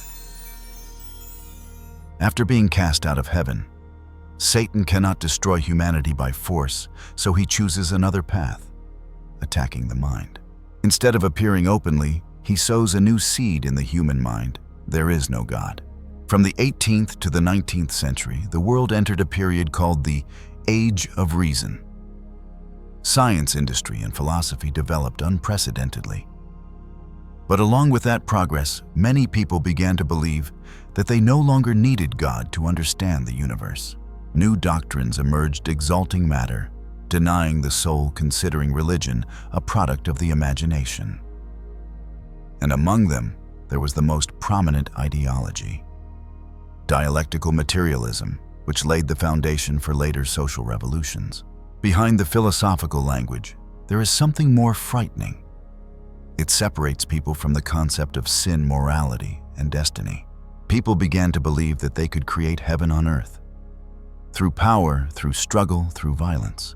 That is the illusion that Satan desires. Because he knows when people believe that they can replace God, they have already walked the same path that he once walked. And one of the people he targeted was Karl Marx. What few people know is that Marx researchers in the West discovered that Marx was a believer in God before he went through the process of transformation. In his youth, Marx was a worshiper of God, but later a mysterious event occurred and a completely different Marx appeared. In his poem, The Curse of the Despair, Marx wrote of his intention to take revenge on God. So a God has taken away all from me. In the curse and torment of fate, the whole world has gone into oblivion. Nothing is left for me but revenge. When I take revenge myself, I will proudly vent my anger upon that life on the Lord of the throne, building my strength from the weak things I have pieced together. Leaving my good self behind, without reward, I will build my throne in the highest. Its summit will be cold and terrifying. Its citadel is mad terror. Its master is the darkest agony. In a letter to his father, Marx described his transformation. An era has ended, my saint of saints is now shattered, and new gods will take their place. A feeling of real unease has come over me. I cannot calm these restless souls until I am with you, dear Father. In the poem The Pale Maiden, Marx writes, "Thus I have lost paradise, I know it well. My soul, once faithful to God, has been chosen for hell." The Marx family clearly sensed his transformation. On March 2nd, 1837, Marx's father wrote to advise him, "Your progress, the burning hope of seeing you one day, become famous and live happily on earth. These are dreams I have had for a long time, but I can tell you clearly that they do not make me happy. Only when your heart is pure and beats with human rhythms, and when no devil can rob you of the good feeling in your heart, only then will I be at peace." Marx's daughter wrote a book saying that when she was little, Marx told her and her sisters many stories. Her favorite story was about a man named Hans Araqiel. This story was told continuously for several months, seemingly without end. Hans Araqiel was a wizard. He owned a doll shop, but he was in huge debt. He was a wizard, but often short of money. So whether he wanted to or not, he had to sell those dolls to the devil. What Marx sold to the devil was not the dolls, but his own soul in exchange for the success he himself wanted. In the poem The Fiddler, Marx has a strange confession. "What I rush down without falling. My black sword stained with blood pierces your soul. That God of power does not want nor knows. It rushes into the brain from the dark fog of hell. Until the mind is confused, the perception is reeling. I have made a deal with Satan. He gave me a seal beat time for me. I play the march of death quickly and at will." Author Robert Payne, in his biography, Marx writes, "We can surmise that the never-ending stories are Marx's autobiography. He sees the world through the eyes of the devil. He also has the characteristics of the devil. At times he seems to be aware that he is acting on behalf of the devil." Marx's soul became a devil. With resentment towards God, he joined the cult. American political philosopher Eric Vogelin wrote, "Marx knew that he had been a god who created a world he did not want to be a product of creation. He did not want to see this world from the perspective of the Creator. He wanted to see it from the perspective of the unity of opposites, that is, from the standpoint of God, to see the world." In his poem Human Pride, Marx expressed his desire to break away from God, to stand on an equal footing with God. "Then I swung my iron gauntlet. With contempt at the open face of the world, the giant dwarf fell whimpering.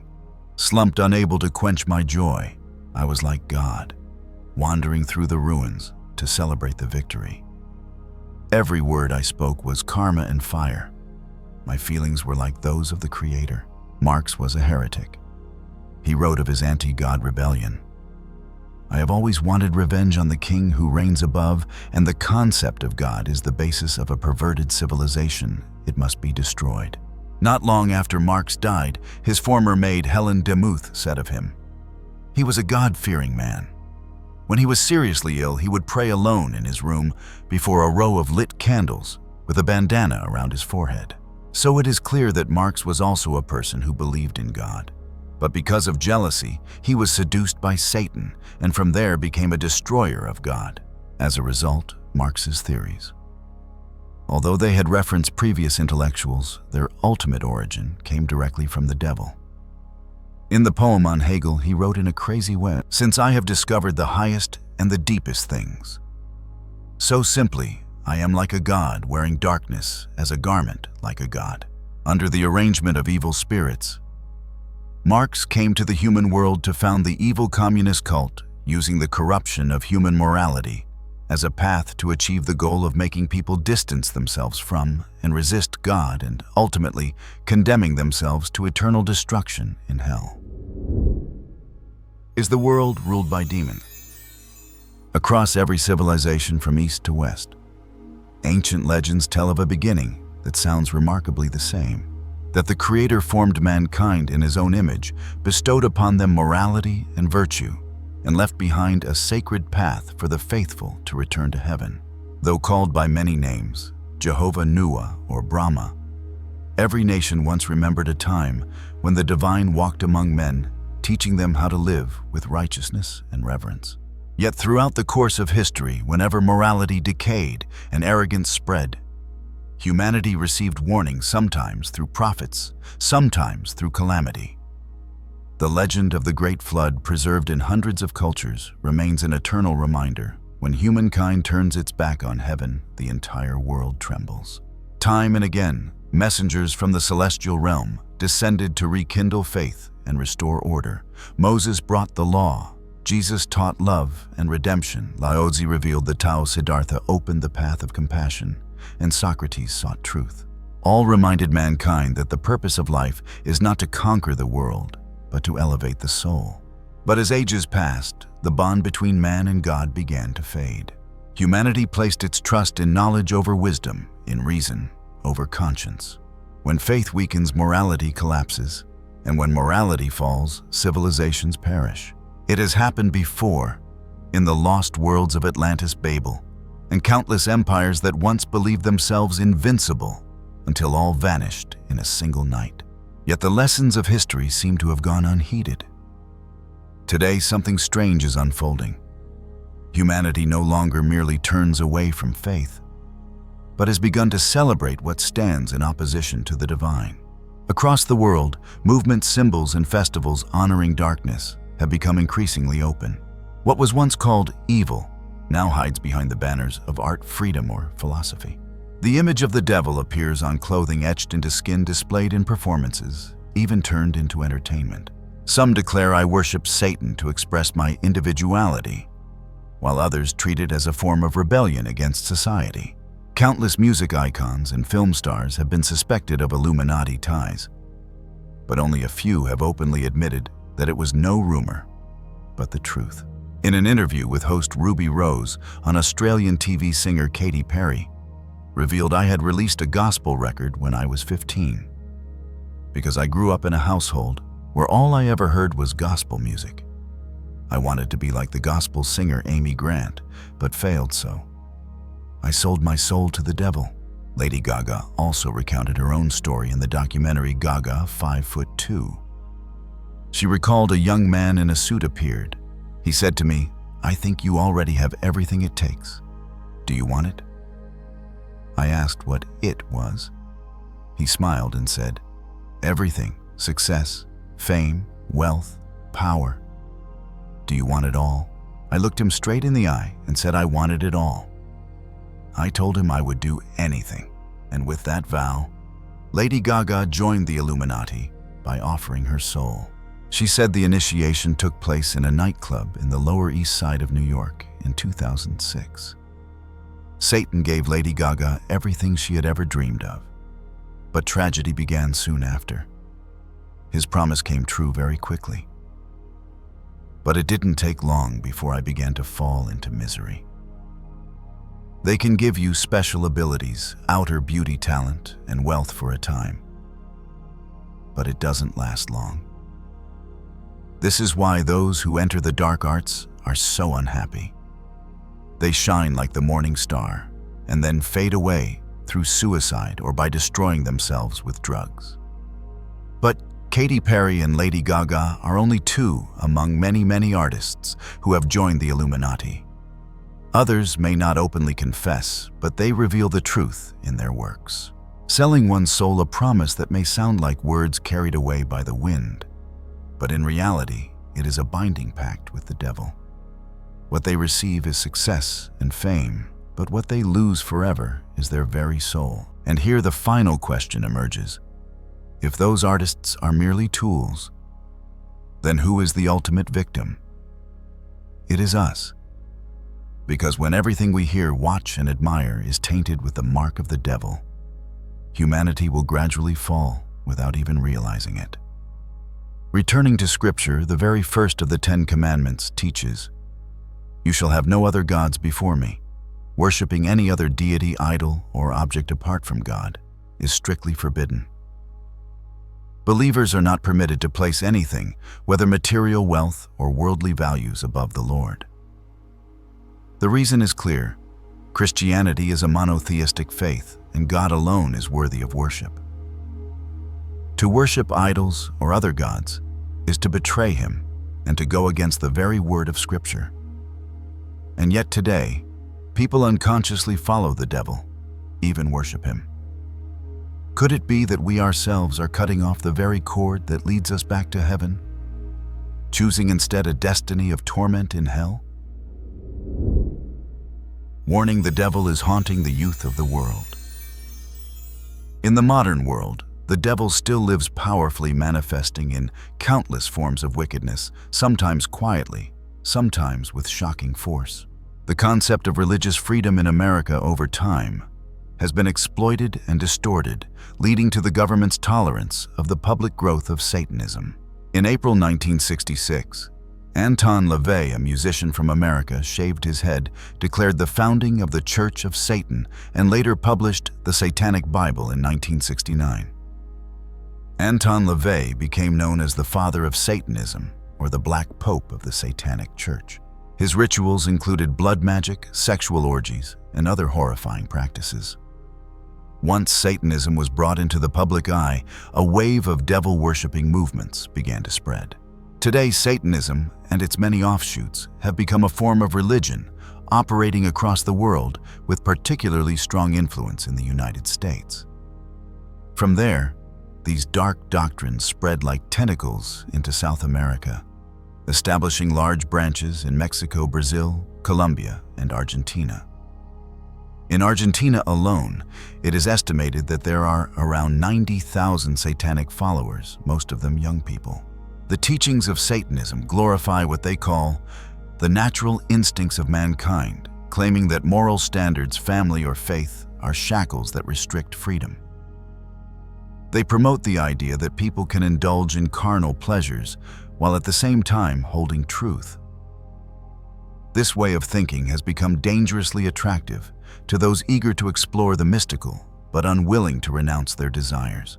What is terrifying is this: the 7 deadly sins warned about in the Bible, pride, envy, gluttony, lust, wrath, greed, and sloth sins, which God commanded humanity to avoid, are instead exalted by Anton LaVey, the father of Satanism, as desirable virtues in the Satanic Bible. This is in essence a psychological warfare tactic known as subversion. At its core, Satanism works through inversion, turning evil into good, turning sin into natural instinct, so that humanity gradually follows evil without even realizing it. And from there, mankind unconsciously turns away from God, and their very souls are placed in grave danger. Not only that, the devil is silently destroying both the body and the spirit of mankind, while many remain completely unaware. Followers of Satanism often carry strange objects, such as goat head rings, inverted crosses, and set up altars decorated with skulls and sharp knives.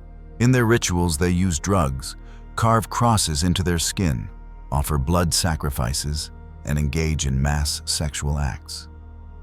Their slogan is, "Give your soul to Satan."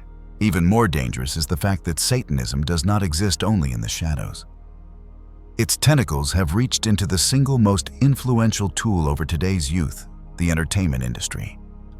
If we trace the paths of producers, writers, or actors behind blasphemous films, pornography, or horror movies, glorifying the demonic, we will uncover a chilling truth: many of them are well-known degenerates in both East and West.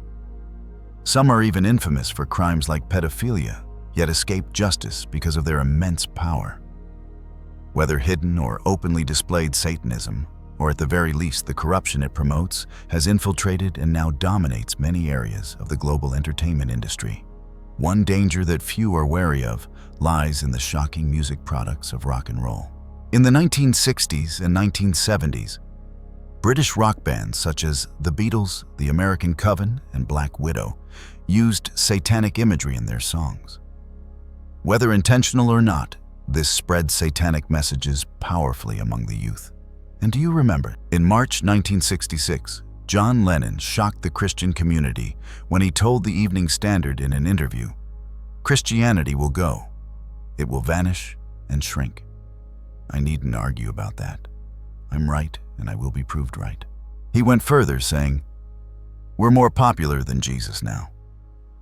I don't know which will go first, rock and roll or Christianity." Such words are utterly disrespectful to the Lord.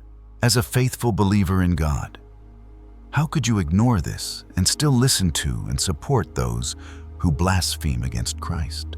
In England, the public seemed unconcerned with this interview, even idolizing and glorifying such a man. But in America, where faith remained a central part of people's lives, countless voices rose in protest, and many boycotted this music.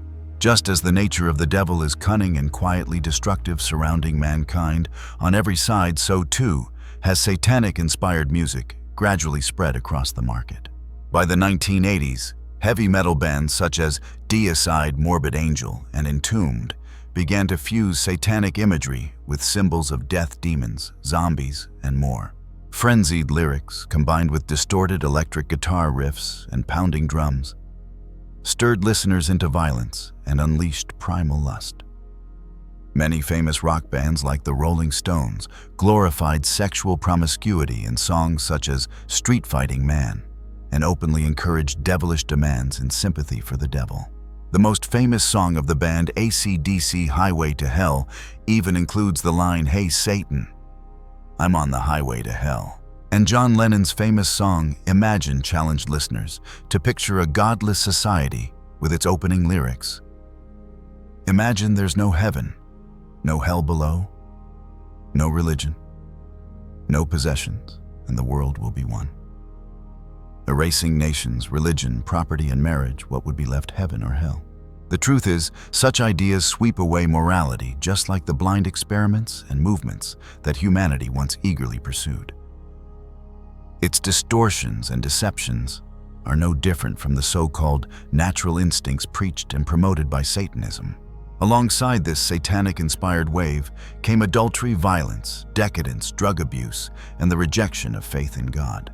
And just as Scripture has warned, every tree is known by its fruit. After songs that glorified Satan, promoted atheism, or encouraged a life of indulgence spread widely, society began to reflect exactly what they had sown. Violence erupted in the streets, from fights and riots to shocking murders. Drugs ran rampant, with waves of heroin, cocaine, and LSD dragging an entire generation of American and European youth into addiction. Families broke apart, adultery and promiscuity became fashionable in the eyes of the young.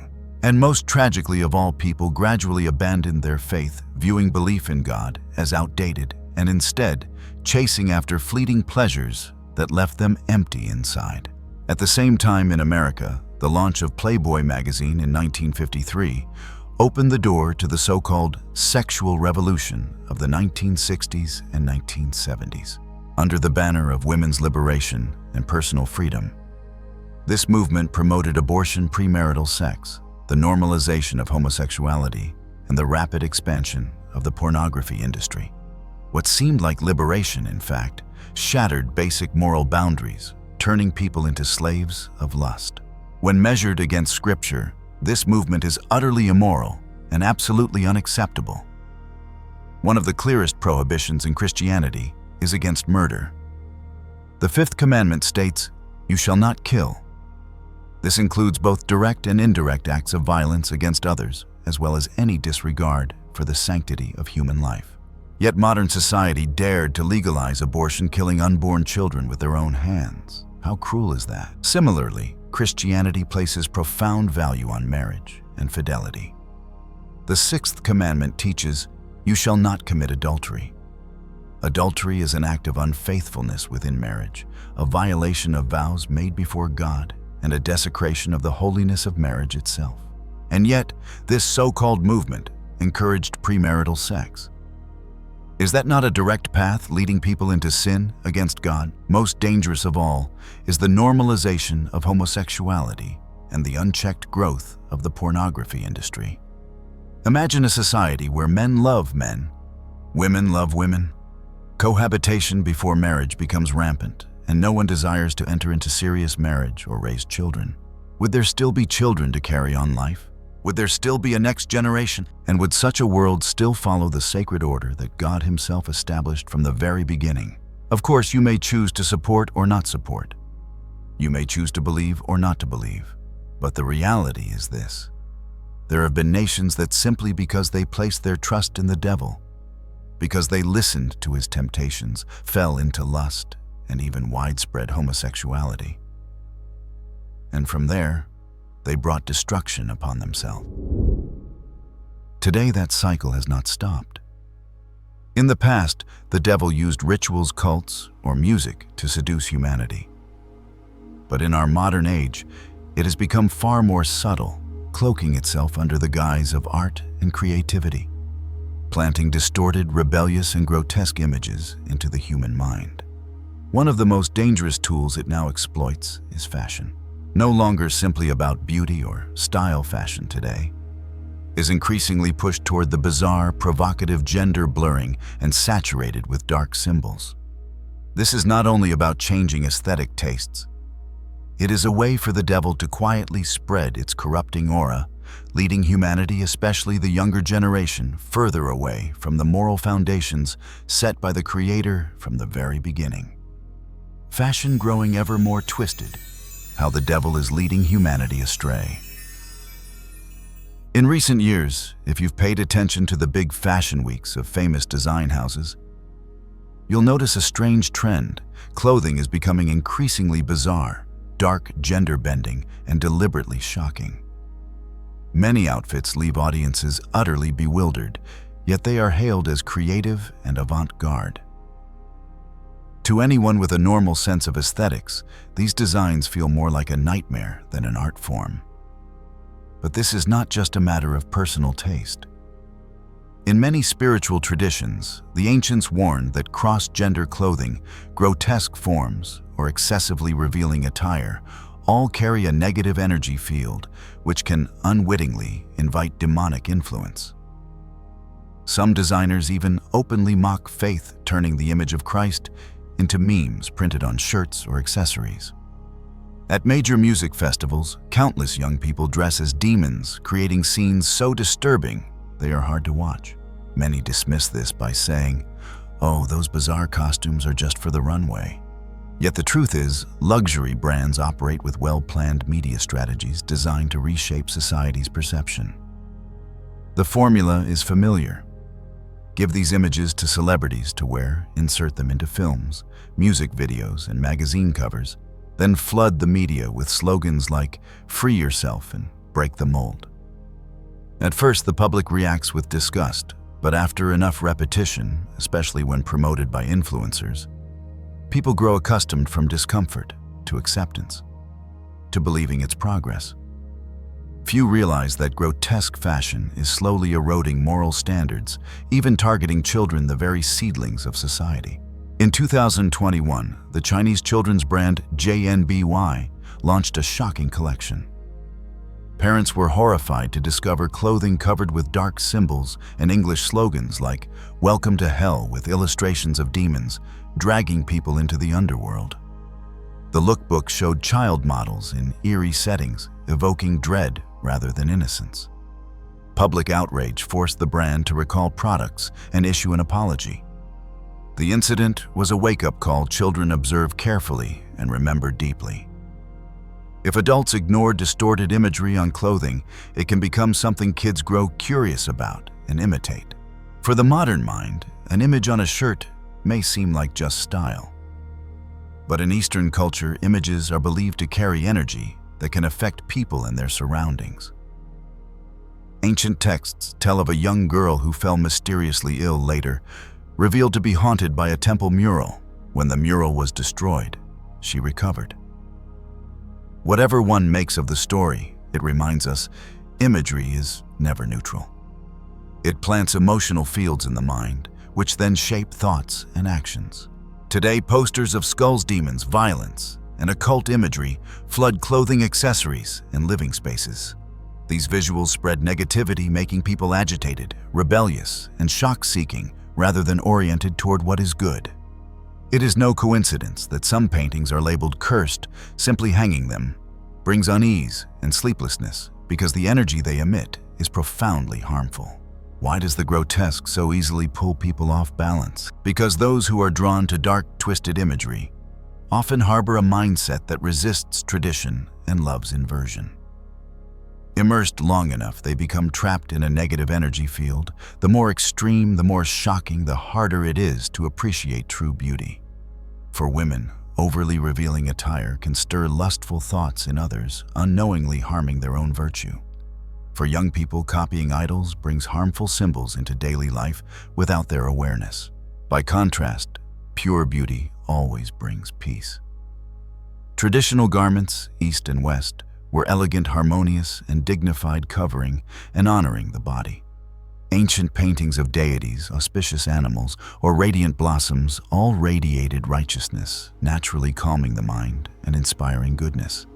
That is the kind of aesthetic that nourishes body, mind, and spirit. What can parents do? Set clear standards, avoid buying clothes with violent, demonic, or dark slogans. Teach discernment. Explain why some symbols are harmful. Show kids the difference between creativity and corruption. Lead by example. When adults dress modestly and respectfully, children mirror them. Limit toxic input. Reduce posters, films, or music videos filled with occult imagery in living spaces. Uplift true beauty. Introduce children to traditional clothing, wholesome art, and virtuous activities. Only then can we protect the innocence of the next generation, while also shielding ourselves from the devil's schemes dressed up as fashion. The terrifying truth behind the origins of Halloween. Today, every October, the streets fill with masks, pumpkins, eerie costumes, and laughter echoing through the night. People call it Halloween, a festival that seems harmless, cheerful, and popular all around the world. But few realize that its origin is deeply connected to ancient rituals for the dead and wandering spirits. Thousands of years ago, the Celtic people of ancient Europe held a ceremony called Samhain, which took place on the night of October 31st, the time they believed the boundary between the living and the spirit world became the thinnest. On that night, they lit fires and dressed as spirits or demons to avoid being recognized and harmed by invisible forces. They also placed food outside their doors to appease the wandering souls. From these roots, Halloween was born, a night when humans walked into darkness, but with a playful heart. When Christianity spread, the church tried to transform this festival into All Hallows' Eve, meaning the night before All Saints' Day. The original purpose was to turn people's hearts toward God, to remember the holy souls, not to glorify death or demons. However, over time, that meaning was reversed. Today, Halloween is no longer a sacred remembrance. It has turned into a worldly celebration, a game where people dress as demons, ghosts, and witches, laughing in the night, without realizing that they are imitating what opposes holiness. For those who have faith, this is something to reflect upon, because the Bible clearly says no one can serve two masters. Faith cannot coexist with games that imitate death horror or unclean spirits. When a person unknowingly opens their heart to such images and rituals, they are also opening a spiritual door they cannot control.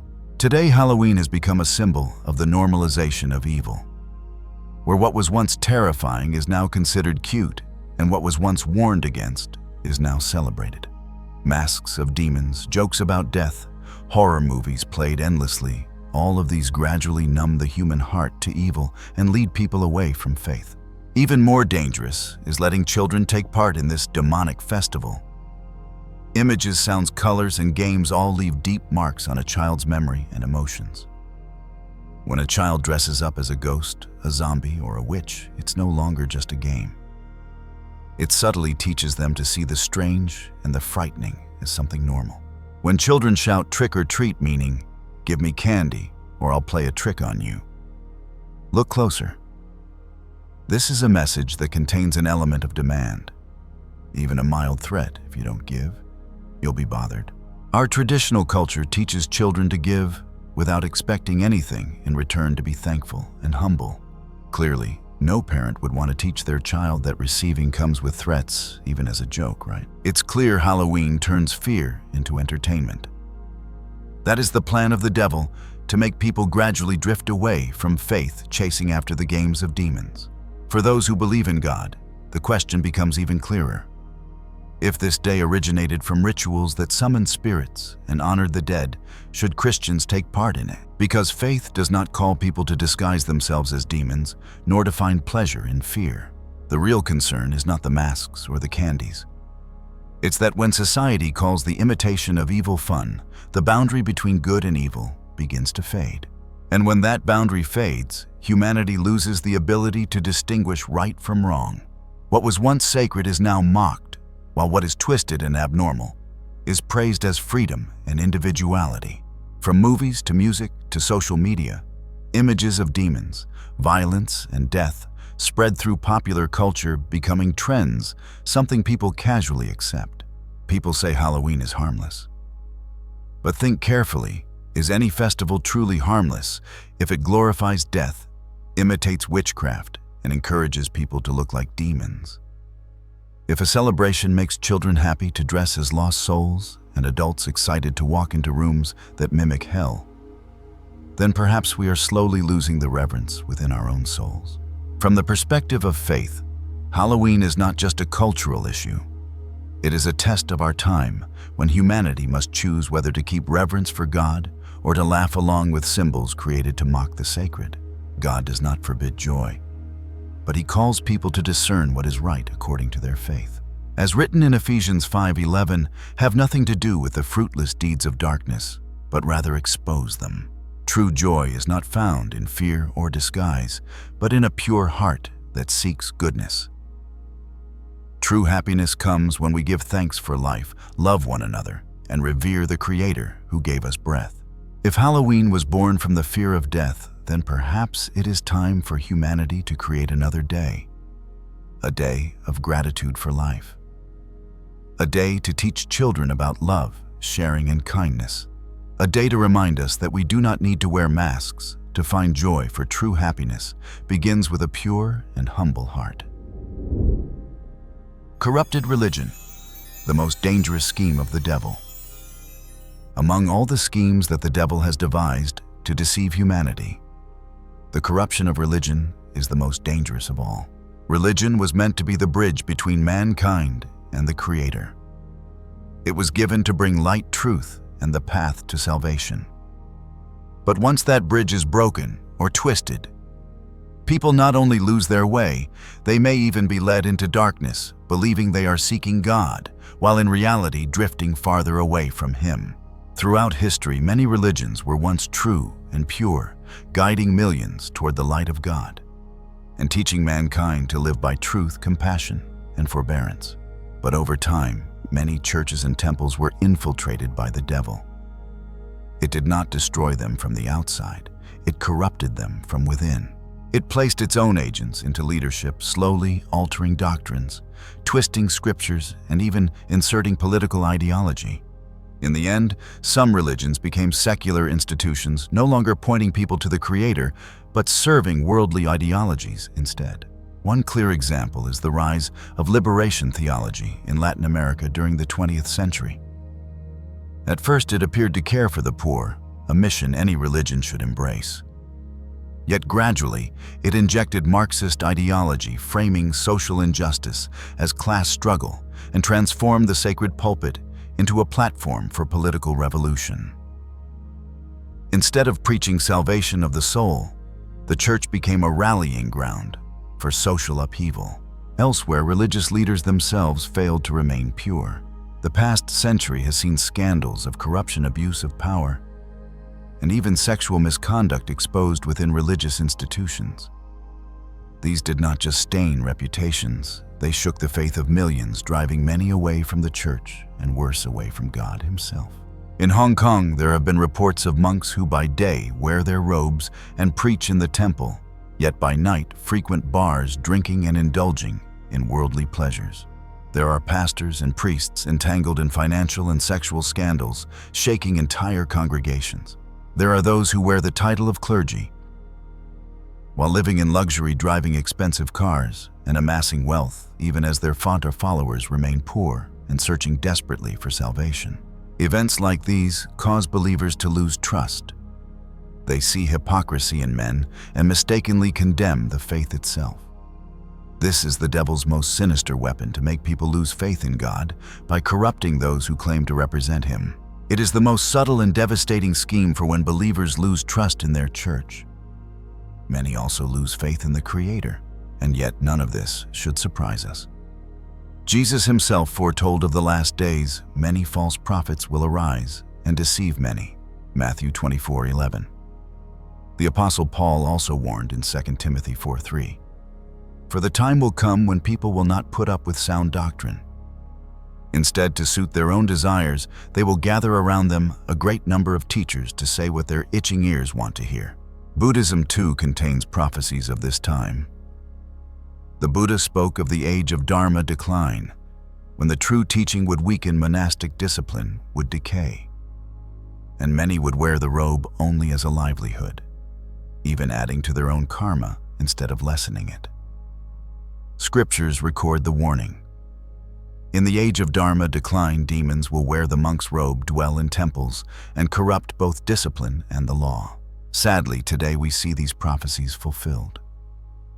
In many places, temples have become marketplaces.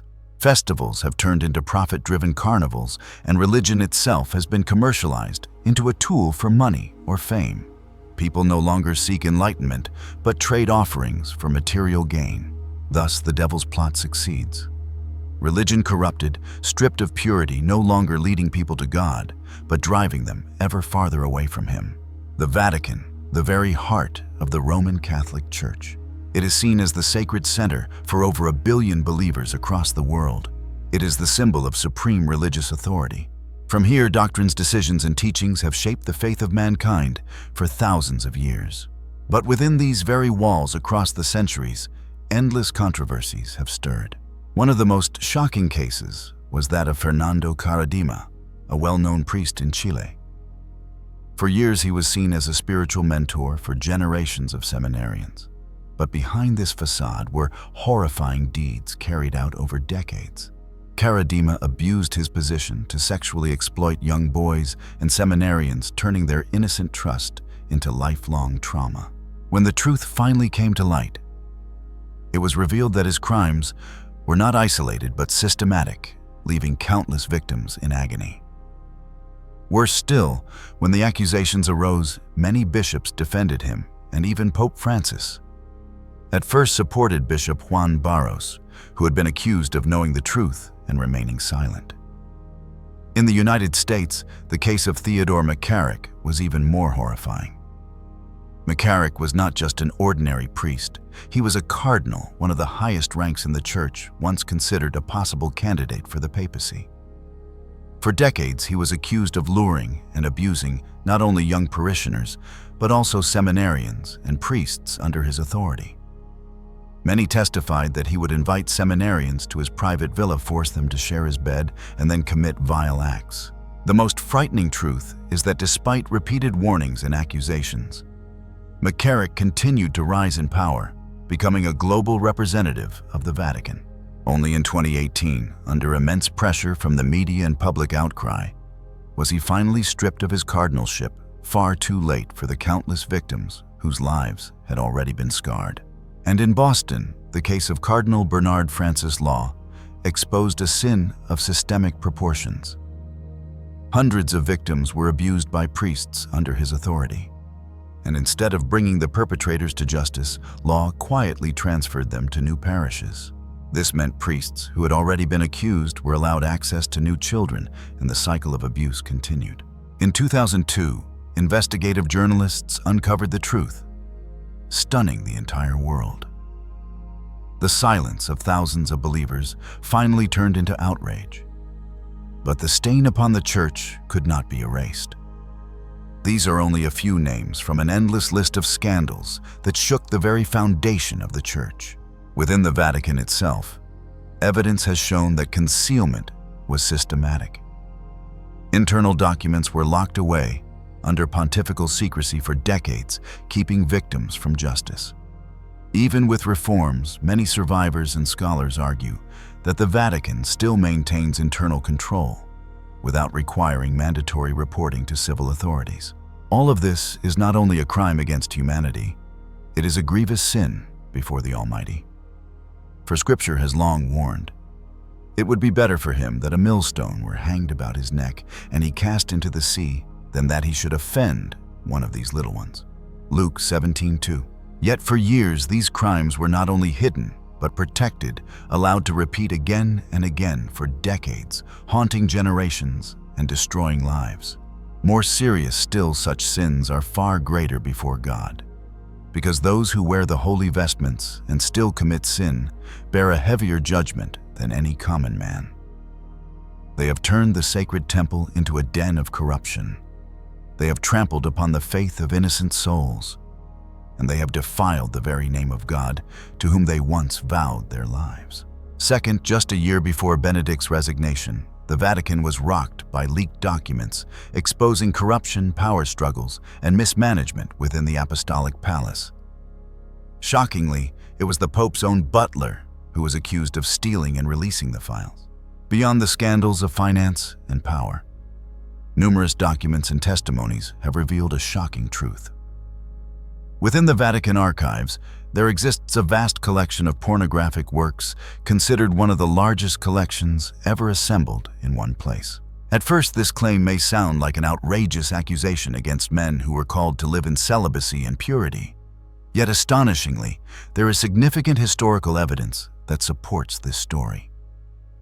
In 16th century Italy, a painter named Giulio Romano, a disciple of the school of Raphael, the same Raphael who decorated much of the papal palace with famous frescoes of purely artistic, not erotic nature, was commissioned by Cardinal Bibbiena to paint 16 private frescoes in his bath chamber. These paintings were said to depict 16 different sexual positions, essentially a Catholic Kama Sutra, in the very heart of the Vatican. Though these frescoes were kept hidden within the palace, their sketches soon leaked. Copies circulated quickly through the streets of Rome, sparking scandal everywhere. Romano was eventually imprisoned, but by then it was too late. The city already knew exactly what the cardinal enjoyed gazing upon while relaxing in his bath. And this was only the beginning. History has left behind other traces that the Vatican indeed harbored such indecent works. Inside the Apostolic Palace itself, a small chamber known as the Stufetta del Cardinal Bibbiena still exists, adorned in 1516 with frescoes portraying Greco-Roman mythology, Venus, Cupid, Pan, Bacchus figures depicted in scenes of sensual nudity. American journalist Tony Perotet, on a secret visit, claimed to have seen these erotic images with his own eyes, though he was forbidden to take photographs and only managed quick sketches. From Romano's sketches, the poet Pietro Aretino produced accompanying verses, resulting in the infamous book I Modi, the 16 Pleasures. This was one of the very first printed works of pornography in Renaissance Europe. Though the Vatican immediately banned it and burned the original prints, underground copies spread rapidly through Rome and across the continent. The ban only made the book more notorious, serving as proof that lust had crept even into the very place that claimed to be most sacred. It was not only paintings. Many erotic artifacts from ancient Greece and Rome were transported into the Vatican after the excavations of Pompeii and Herculaneum in the 18th and 19th centuries. Statues, ceramics, frescoes depicting acts of lust were deemed unfit for the public eye and so were locked away in secret Vatican chambers.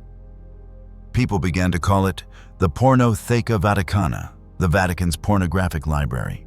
Speculation about this collection has endured for centuries. Scholars like Ralph Ginzburg and Gershon Legman suggested that it could be the largest pornography collection in the world. The Museum of Erotica in Copenhagen even publicly referred to it as historical fact. While the Vatican has never confirmed such a thing, its silence has only fueled the suspicion. If the collection were merely harmless art, why guard it with such secrecy? And from here, a darker picture emerges. If even within the Vatican, the place regarded as holy, there could be hidden a pornographic library, might this not point to something far more serious? That the powers of darkness have infiltrated and corrupted what was once meant to be pure. For indeed, the devil does not only manipulate religion, he also spreads corruption across the entire world. He promotes a culture of moral decay, glorifying sexual immorality, normalizing homosexuality, and encouraging so-called freedom of desire. He expands gambling, intoxication, and substance abuse, ensnaring souls in addiction. And perhaps most devastating, he targets the young. Today's youth are lured into electronic addictions, horror-filled video games, violent films, explicit pornography, obscene literature, and every form of perversion. Once enslaved by such addictions, a person becomes bound, unable to rise again, completely under the devil's control. So the question arises, does the Vatican today still preserve the purity it once claimed, or has it already fallen under the hand of demonic influence, ushering humanity into what Scripture calls the last days? For Christ himself warned of false prophets who would appear in holy garments, deceiving even the elect. Indeed, every action, every thought within the Church today seems to bear the mark of compromise with evil, even with Satan himself. Vatican bans. Book of Enoch for revealing the real existence of fallen angels. What Enoch witnessed in his revelations was not only the splendor of heaven, but also the stark truth about the fall of the angels, the corruption of mankind, and the certainty of the coming judgment day. These revelations made the Book of Enoch a dangerous text in the eyes of those who wish to control doctrine and preserve their authority.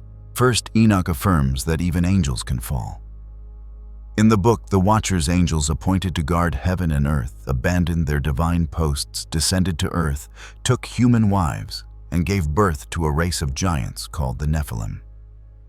Worse still, they taught humanity forbidden knowledge, how to forge weapons for killing, how to use enchantments and astrology to deceive, and even how to adorn the body to feed desire. These teachings quickly led humanity into moral decay, violence, and depravity, culminating in the Great Flood.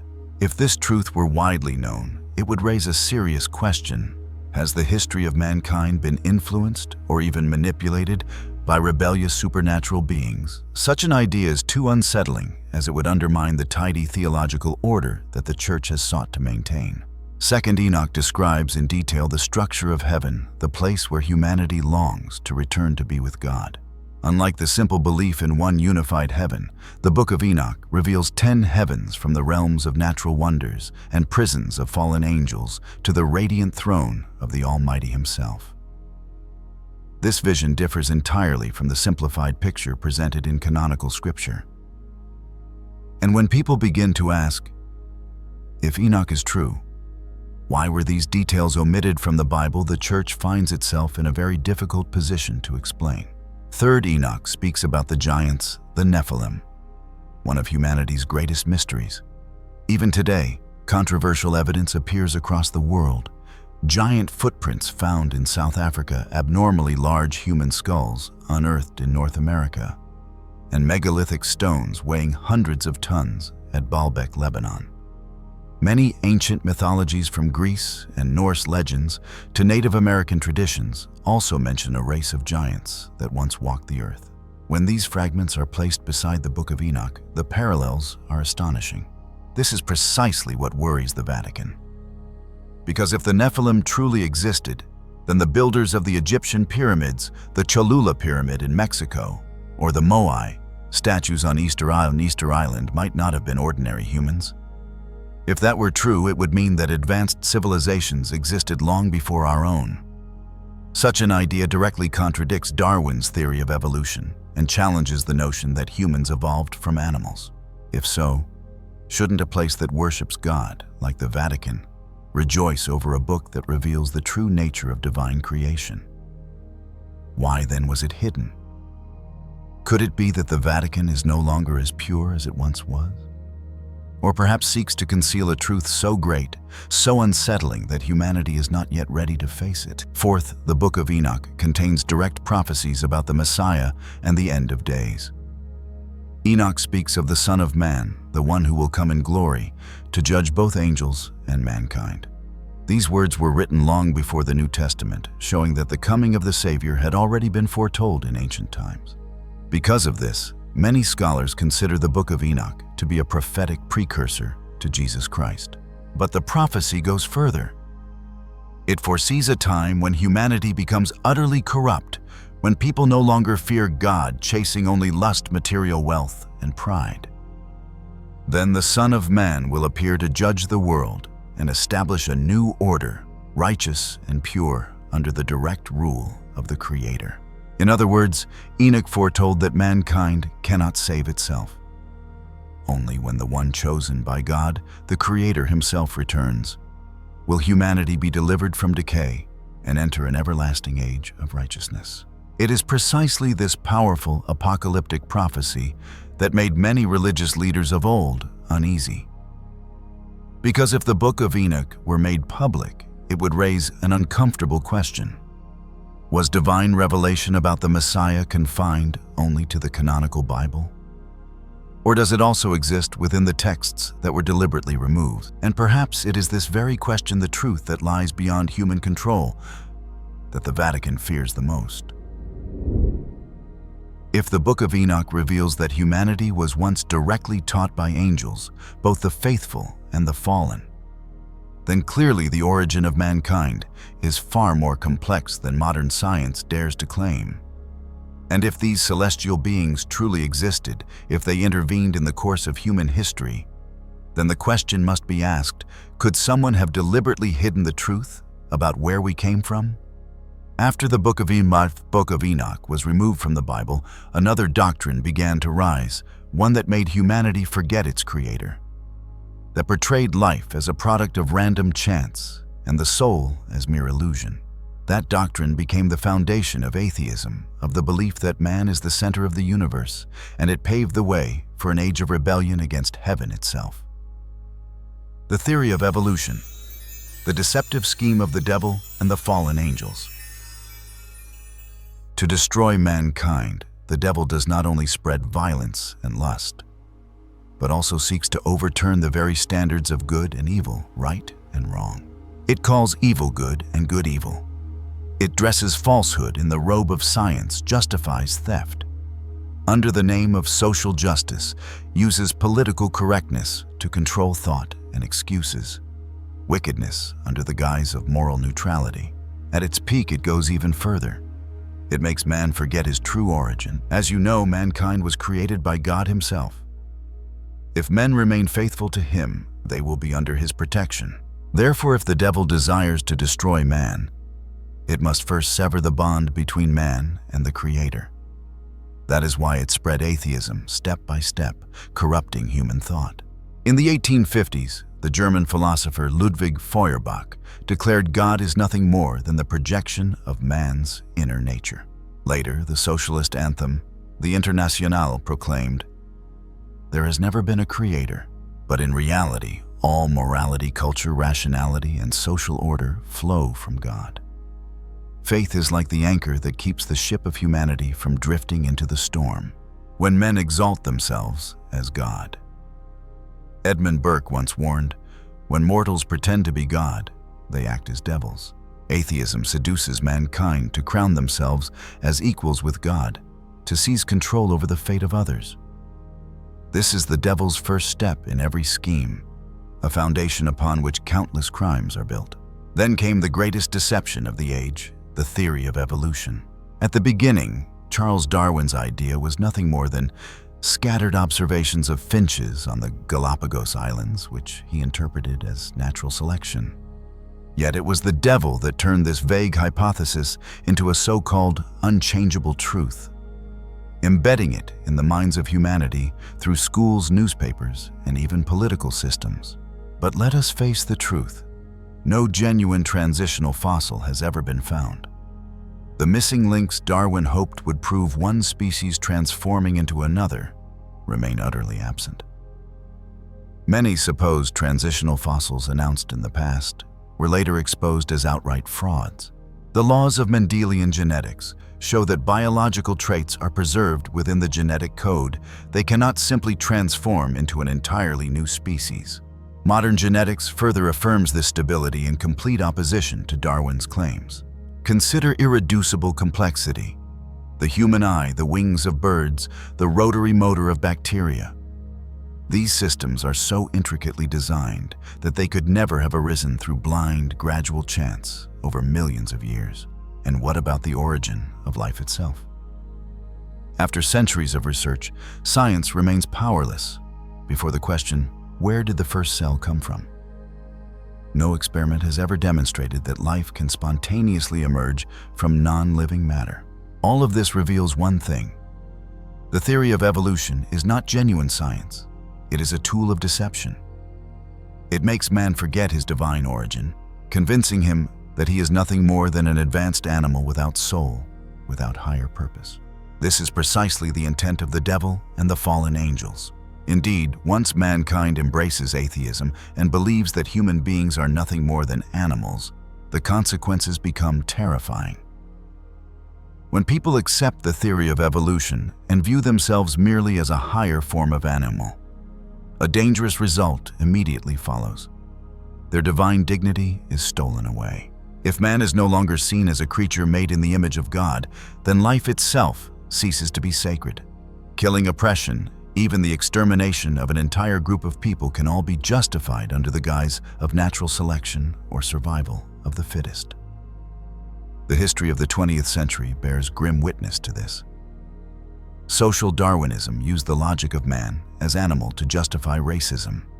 Eugenics, forced sterilization programs, and even the extermination camps of Nazi Germany. Once human value was reduced to the level of beasts, there were no boundaries left for evil. And this is precisely what the devil and the fallen angels have sought to sow. For when humanity forgets its divine origin, it strays from the moral law of the Creator. Instead of living to glorify God, people chase only instinct, desire, and domination.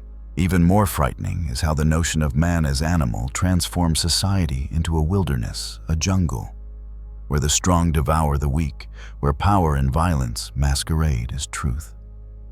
It erases the standard of good and evil and replaces it with the merciless law of the jungle.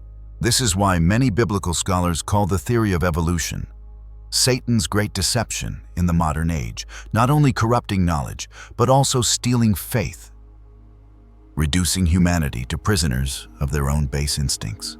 Since the seeds of atheism and materialism were planted, countless schools of thought and philosophical movements have sprung up. Marxism, with its ambition to replace God with the absolute rule of the state. Machiavellianism, exalting cunning and power over morality. Socialism, promising equality, but leading humanity into bloody revolutions. Then came nihilism, anarchism, utilitarianism, aestheticism, Freudianism, modernism, existentialism, postmodernism, deconstruction. And yet they all share one thing in common, severing man from his faith in the Creator. On the surface, these theories may appear profound and sophisticated, as though they could explain the whole of existence. But the deeper one goes, the more entangled the mind becomes. In endless circles of distorted logic, complex jargon, and hollow speculation, they keep humanity busy with fruitless debates, while the greatest questions of life are ignored. Where did we come from? What is the meaning of life? And what is our sacred bond with Almighty God?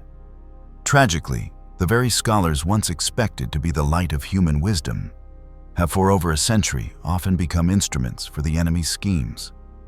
Instead of guiding mankind closer to truth, many have unknowingly served the fallen angels, sowing doubt, fueling arrogance, and cutting the ties that bind humanity to God. We must remain awake. We cannot blindly place our trust in atheism, materialism, or evolution, mere disguises of Satan's deception. For once, mankind forgets its divine origin. It loses its dignity, abandons its moral compass, and drifts into darkness without even realizing it. Overthrowing traditional culture, the deceptive scheme of demons and the fallen angels. From the very beginning, traditional human culture did not come about by chance. It was arranged and systematically passed down by God Himself. This culture not only allowed societies to function in an orderly way, but carried a deeper meaning. It was the bridge through which mankind could one day understand His word in the last days to receive salvation and avoid destruction. For this reason, Traditional culture has always acted as a shield protecting humanity from the schemes of the devil and the distorted ideologies sown by the fallen angels. As long as people hold fast to these roots, evil cannot easily prevail. But the forces of darkness know this well, and so they must find every way to destroy it. They lure, they pressure, and they gradually turn mankind away from its own heritage. To achieve this, the devil raised up lofty ideals, grand slogans, loud movements designed to capture human hearts. People spend their entire lives chasing after them, even sacrificing their lives for these false causes. Yet in the end, all of it only serves crooked goals, never bringing forth true goodness. The most dangerous of these tactics is the erosion of education. For centuries, traditional education was always rooted in morality. It taught people how to be good, to revere heaven, to live responsibly toward family and society. Students did not only learn reading or trades, they learned how to live with integrity. Through this, mankind was guided toward goodness, and society upheld order and dignity. But beginning in the 20th century, education, especially in the West, began to change. Many schools stripped away traditional teachings, banned prayer, and forbade the Bible. In their place, curricula were filled with atheism, materialism, class struggle, and above all, Darwin's theory of evolution, reducing humanity to nothing more than animals. Eternal truths were cast aside, replaced with new values steeped in corruption. Children, instead of being nurtured at home, now spend most of their time in schools where leftist ideology is instilled from an early age. Under the banner of independent thinking, they are encouraged to break away from tradition, to despise parents and teachers, to dismiss morality. The result: generations growing up without a solid foundation of virtue, becoming anti-traditional, even rebellious against authority. Meanwhile, the actual quality of education declines. Literacy, writing, and math skills drop significantly. Instead of developing deep critical thought, students are indoctrinated with political correctness and warped social concepts, leaving them passive consumers of information and absorbed in shallow entertainments, never reflecting on the true meaning of life. In communist countries, the situation is even worse. From preschool to university, students are bombarded with massive doses of atheistic, materialistic, and leftist ideology. In an environment where information is almost completely censored, they are forbidden from accessing truth or traditional values. By the time they step into society, both their thinking and worldview have been thoroughly molded according to the twisted logic that the devil desires. This is one of the greatest schemes of demons and the fallen angels, to dismantle God-given culture and replace it with a distorted counterfeit, leaving mankind rootless, disoriented, and ultimately without a path back to the Creator. The dangers of this scheme: when traditional culture is overthrown. The most frightening part of the plan to overthrow traditional culture is this: the first victims are always the children, the very future of humanity. A child is born pure like a blank sheet of paper, meant to be nurtured by parents, family, and tradition, learning to distinguish good from evil, right from wrong. Yet when education is manipulated by the devil, children are no longer raised on moral foundations. Instead, they are taught there is no God, that mankind is nothing more than an animal, that parents and teachers are not worthy of respect. When that happens, they grow up without moral roots. Innocence fades, replaced with rebellion, selfishness, and apathy. This is the devil's greatest victory, to corrupt the next generation from the very beginning. And it is not only children. Young people and adults, too, are swept into movements that appear noble on the surface, but in reality are nothing more than carefully laid traps. Take, for example, the so-called movements for equality. At first glance, the goal seems just, for God created all people with value before Him. Yet when pushed beyond its rightful boundaries, it becomes a weapon to dismantle the family and the sacred roles God has given. Consider the women's liberation movement. Instead of honoring the dignity, sacrifice, and noble calling of women as mothers and keepers of the family's light, the movement has often twisted into a denial of traditional roles. Women are urged to compete to imitate men, even to see the roles of wife and mother as chains to be broken. But when the family, the very foundation of society, is broken, who will raise and guide the children? And in that moment, the devil rejoices in victory. Likewise, under the banner of gender equality, children are exposed to distorted programs that leave them confused about their very identity. The natural beauty of masculinity and femininity is overturned, replaced with chaos of thought, pushing society further away from the natural order God Himself established. And that is the most dreadful danger when mankind believes it is advancing, while in truth it is falling headlong into the traps of the devil and the fallen angels. Waging war, the deceptive scheme of Satan and the fallen angels. War has never been merely a conflict between men. On a deeper level, it is one of the most cunning instruments the devil uses to achieve its purpose to destroy divine order, to weaken faith, and to plunge humanity into a cycle of hatred, ambition, and bloodshed. The devil did not create mankind, but it understands mankind. It knows how to awaken the darkest instincts within the human heart: pride, envy, fear, and the thirst for power. When people allow these desires to rule them, war becomes righteous. Violence is dressed in the name of justice, and killing is celebrated as heroism. This is the devil's greatest deception, making humanity willingly destroy itself while believing it fights for good. Throughout history, every great war has been like a chessboard moved by unseen hands. It used World War I to wipe away ancient empires in Europe, paving the way for godless ideologies to rise. Then came World War II, when the ashes had barely settled. It ignited another war within the human soul, the war between faith and materialism, between God and the systems that worship man. After each war, a new order was born, but not an order of peace. Instead, it was a subtler form of control. Once moral foundations were destroyed, nations became easy to manipulate through hollow slogans and ideologies that replaced true belief. What were called national liberation movements or people's revolutions were in truth the devil's way of severing humanity's final connection with God. The fallen angels described in the book of Enoch symbolize this same power, one that wears the appearance of light while harboring the will to dominate. When they taught mankind the art of war, how to forge weapons and master the craft of destruction, humanity accepted the first gift from the abyss. From that moment on, human history became drenched in blood, and war turned into an unending cycle. Look deeper, and you'll see no war ever truly ends. What the devil seeks to destroy is not merely life, but the soul. It makes man believe his enemy is another human being, while the real enemy lies within hatred itself. Today, war no longer needs swords or bombs. It wages in the mind, in ideas, in media, and in the human heart. It is the silent battle between faith and unbelief, between truth and deceit, between humility and pride. And still the devil continues its work not with fire and steel, but with whispers disguised as science, progress, or even justice. Yet just as in the days of Enoch, God has never abandoned humanity.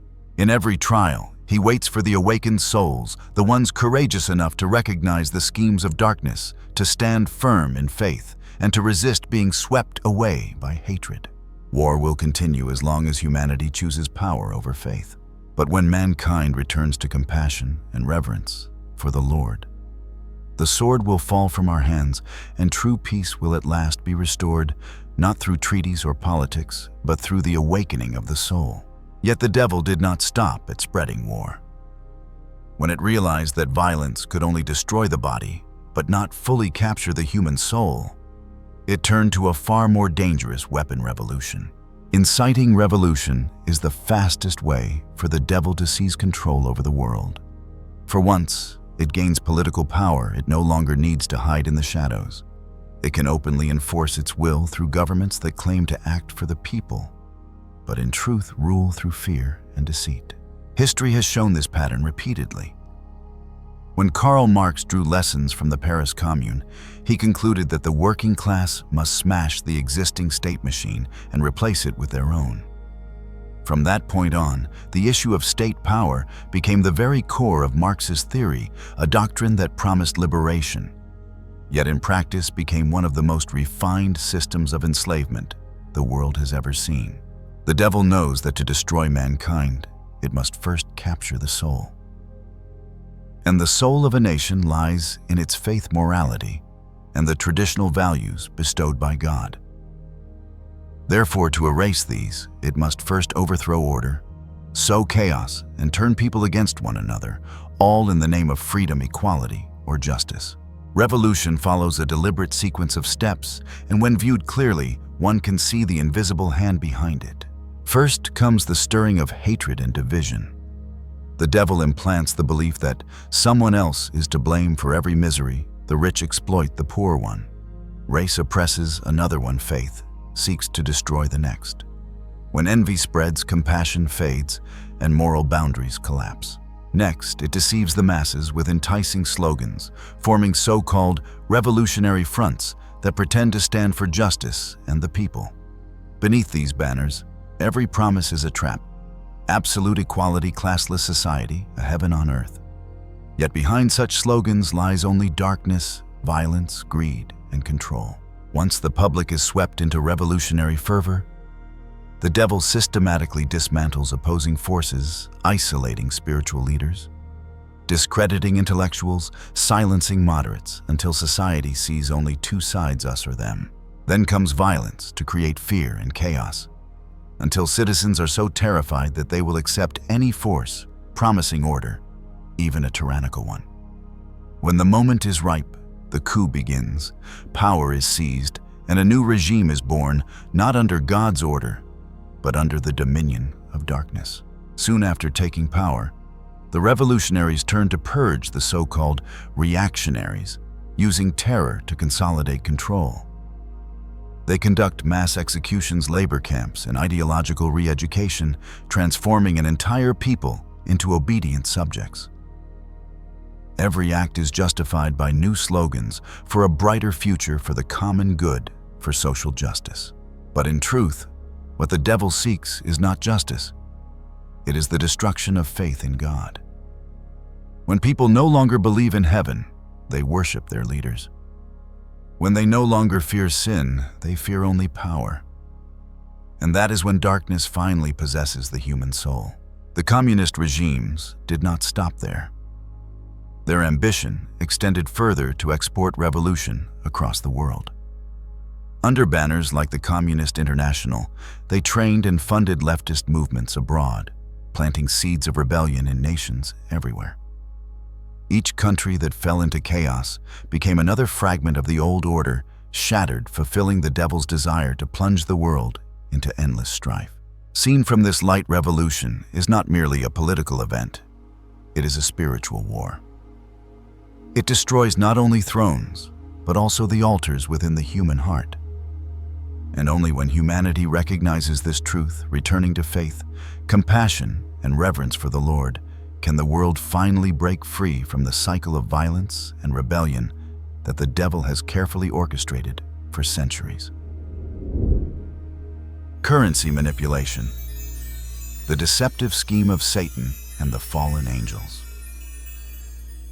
After stirring up wars and inciting revolutions, the devil devised an even more insidious plan. A war without weapons, yet capable of collapsing entire empires, the war of money. If war destroys, with bullets, money destroys with greed. Once mankind loses its self-control before the lure of wealth, the devil no longer needs violence. It only needs to manipulate numbers, and the entire world will tremble in response. In the early 20th century, when the gold standard was abolished, money was no longer backed by real value. Instead of gold or tangible assets, people began placing their faith in credit, in governments, banks, and a financial system built by men. And from that very moment, the devil found its perfect instrument to control the global economy. Through unlimited money printing and artificial currency expansion, it made money fragile and unstable.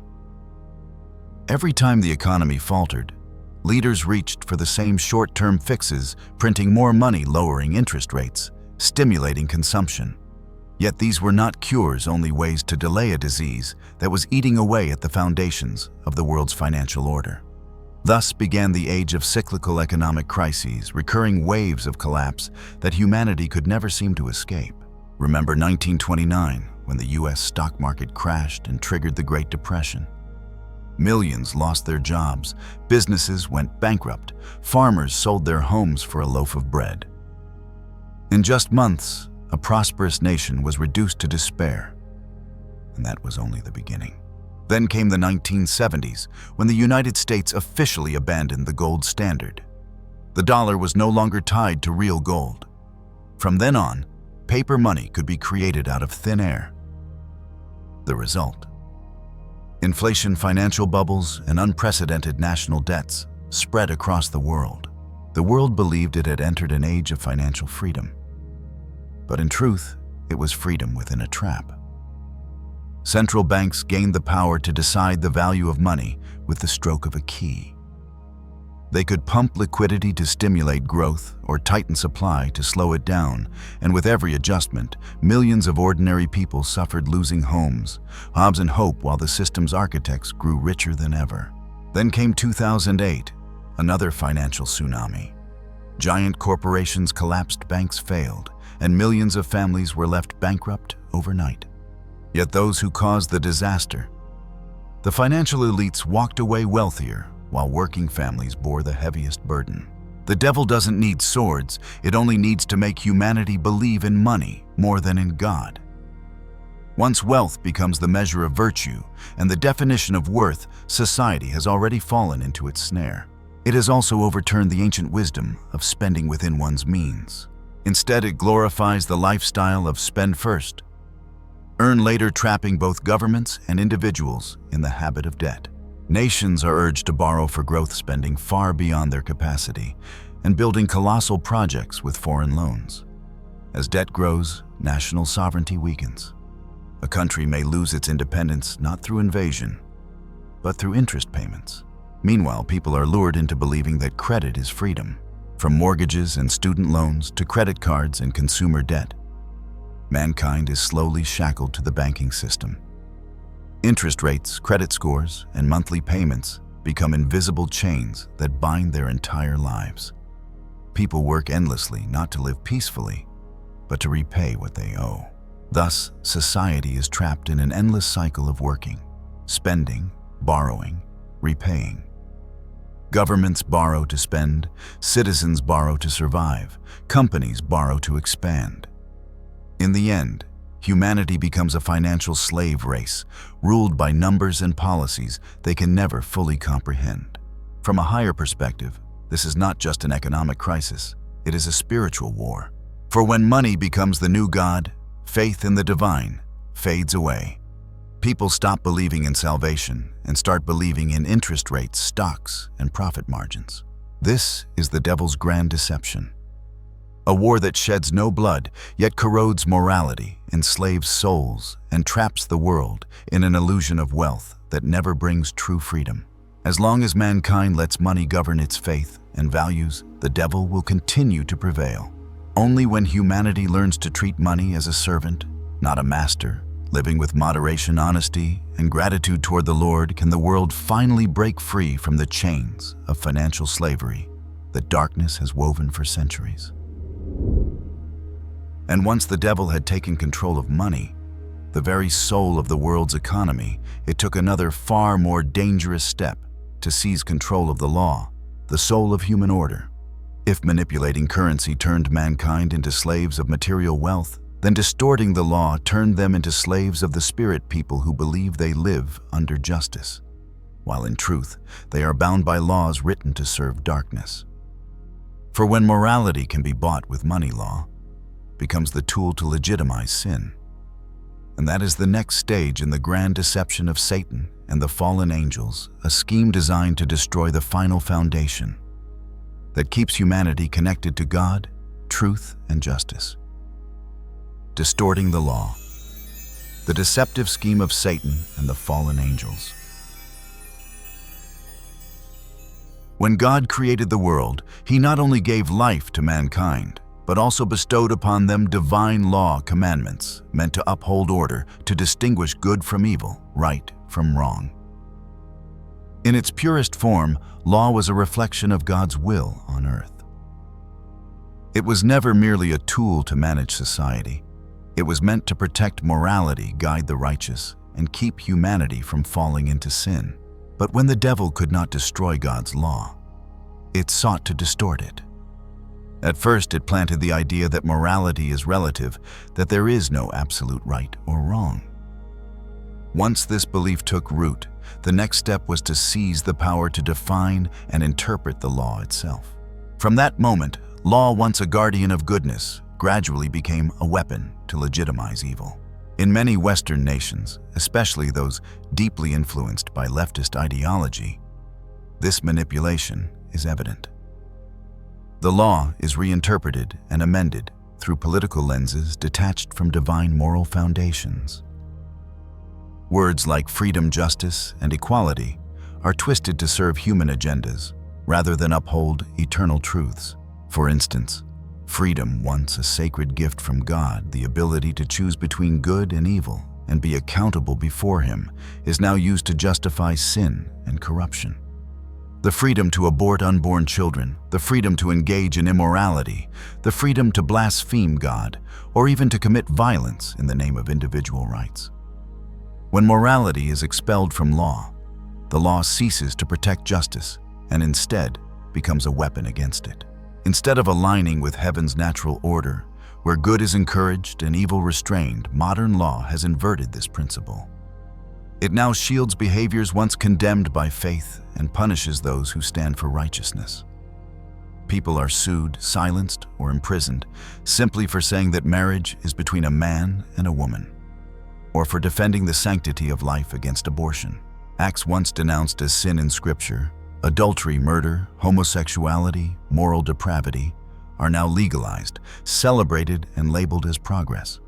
The devil no longer needs to deceive in secret, for it now uses the law itself to protect evil. In many U.S. states, people are even allowed to carry and use firearms freely under the banner of individual liberty. But what has been the result? Tens of thousands of shootings each year, thousands of deaths, many of them children and innocent victims. Schools, once sanctuaries of learning, have become places of terror. Citizens live in fear, and law, which should safeguard life, has become a shield for death. Worse still, many courts have issued rulings that attack religious values, banning prayer in schools, removing the Bible from classrooms, and labeling traditional moral teachings as discrimination or hate speech. Meanwhile, distorted ideologies that defy nature are protected under laws of gender equality, human rights, and freedom of expression. More and more law is being politicized and detached from morality. It no longer serves as a guiding light, but as a cloak for power lust and corruption. A society whose laws are divorced from ethics is like a ship without a compass, drifting aimlessly in a dark and stormy sea. And that is exactly what the devil desires. It wants humanity to believe they live under justice, while in truth, they are governed by laws designed to legitimize sin. It makes evil lawful and righteousness illegal. When God is driven out of the courtroom, when law no longer reflects His truth, humanity loses all sense of what is real and what is good. And when that happens, the devil no longer needs to fight, for humans have already wandered away from the light. Only when mankind understands that law cannot exist without morality, and morality cannot exist without God, can justice truly prevail. As long as laws are ruled by human desire, ideology, and pride, the devil will continue to triumph. But when humanity once again places its trust in the Lord, the source of all that is good, righteousness will be restored and law will return to its original purpose, to guide mankind toward truth, order, and divine harmony. So, from the beginning of time until this very day, the traces of the fallen angels have never disappeared from the world. Their sin was not only rebellion against God, but a long chain of deceptions, subtle, patient, and relentless, designed to corrupt the soul of mankind through every era. When Semyaza and the Watchers descended to Earth, they planted within humanity the seeds of forbidden knowledge, teaching men how to forge weapons, cast spells, summon spirits, and worship false gods. They made mankind proud, convincing people they could command nature-controlled destiny and decide who should live or die. From that moment, violence and war entered the world, staining the earth with blood and sorrow. Then came Azazel, who revealed to humanity the secrets of metal's adornment and beauty.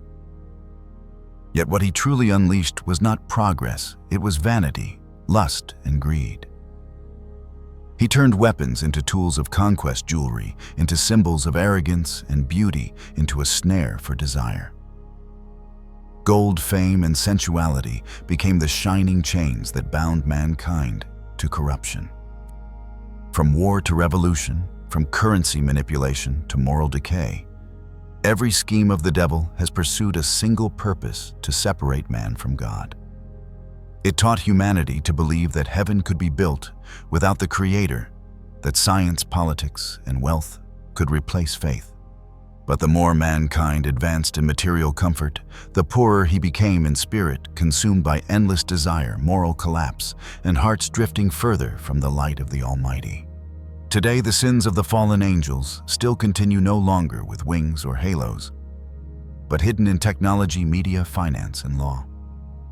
They make humanity call evil good and good evil, legalizing what God has forbidden and glorifying what leads to ruin. Under the mask of freedom and progress, the same deception marches on. From Mount Hermon to the great cities of the modern world, from the oath of rebellion sworn by the Watchers to the global systems of today, the devil's plan has never ceased.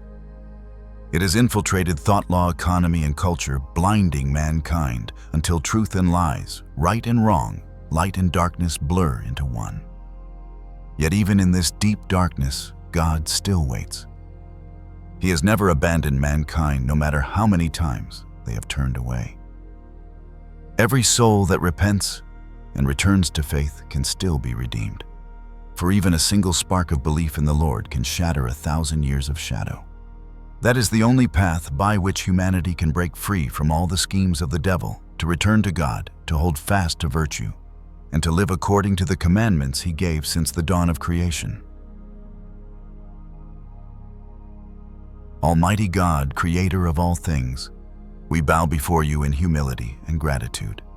In this world of chaos, where the shadows of sin spread wide, let Your light shine upon us and guide our souls back to the path of righteousness. Forgive us, Lord, for the wrongs of humanity, for the times we allowed greed to replace faith, for when power and wealth drew us away from compassion, and for when the noise of the world made us forget Your word. Grant us, O Lord, eyes that see through the devil's deceptions, hearts strong enough to discern good from evil, and faith unshakable amidst the storms of this age. Restore to this world what belongs to You: justice, mercy, and truth. Bless all who remain faithful to the light of heaven, that they may become beacons in the night, leading lost souls back to Your eternal embrace. Remember, O God, Your children, those who suffer, who are lost, or who despair amid the temptations of the world. Lay Your hand upon each soul, bring comfort to their pain, and rekindle within them the flame of faith. May this world once again bow before its Creator. May humanity rediscover humility, righteousness, and love. And may every breath and every step we take be guided by Your holy will. Amen.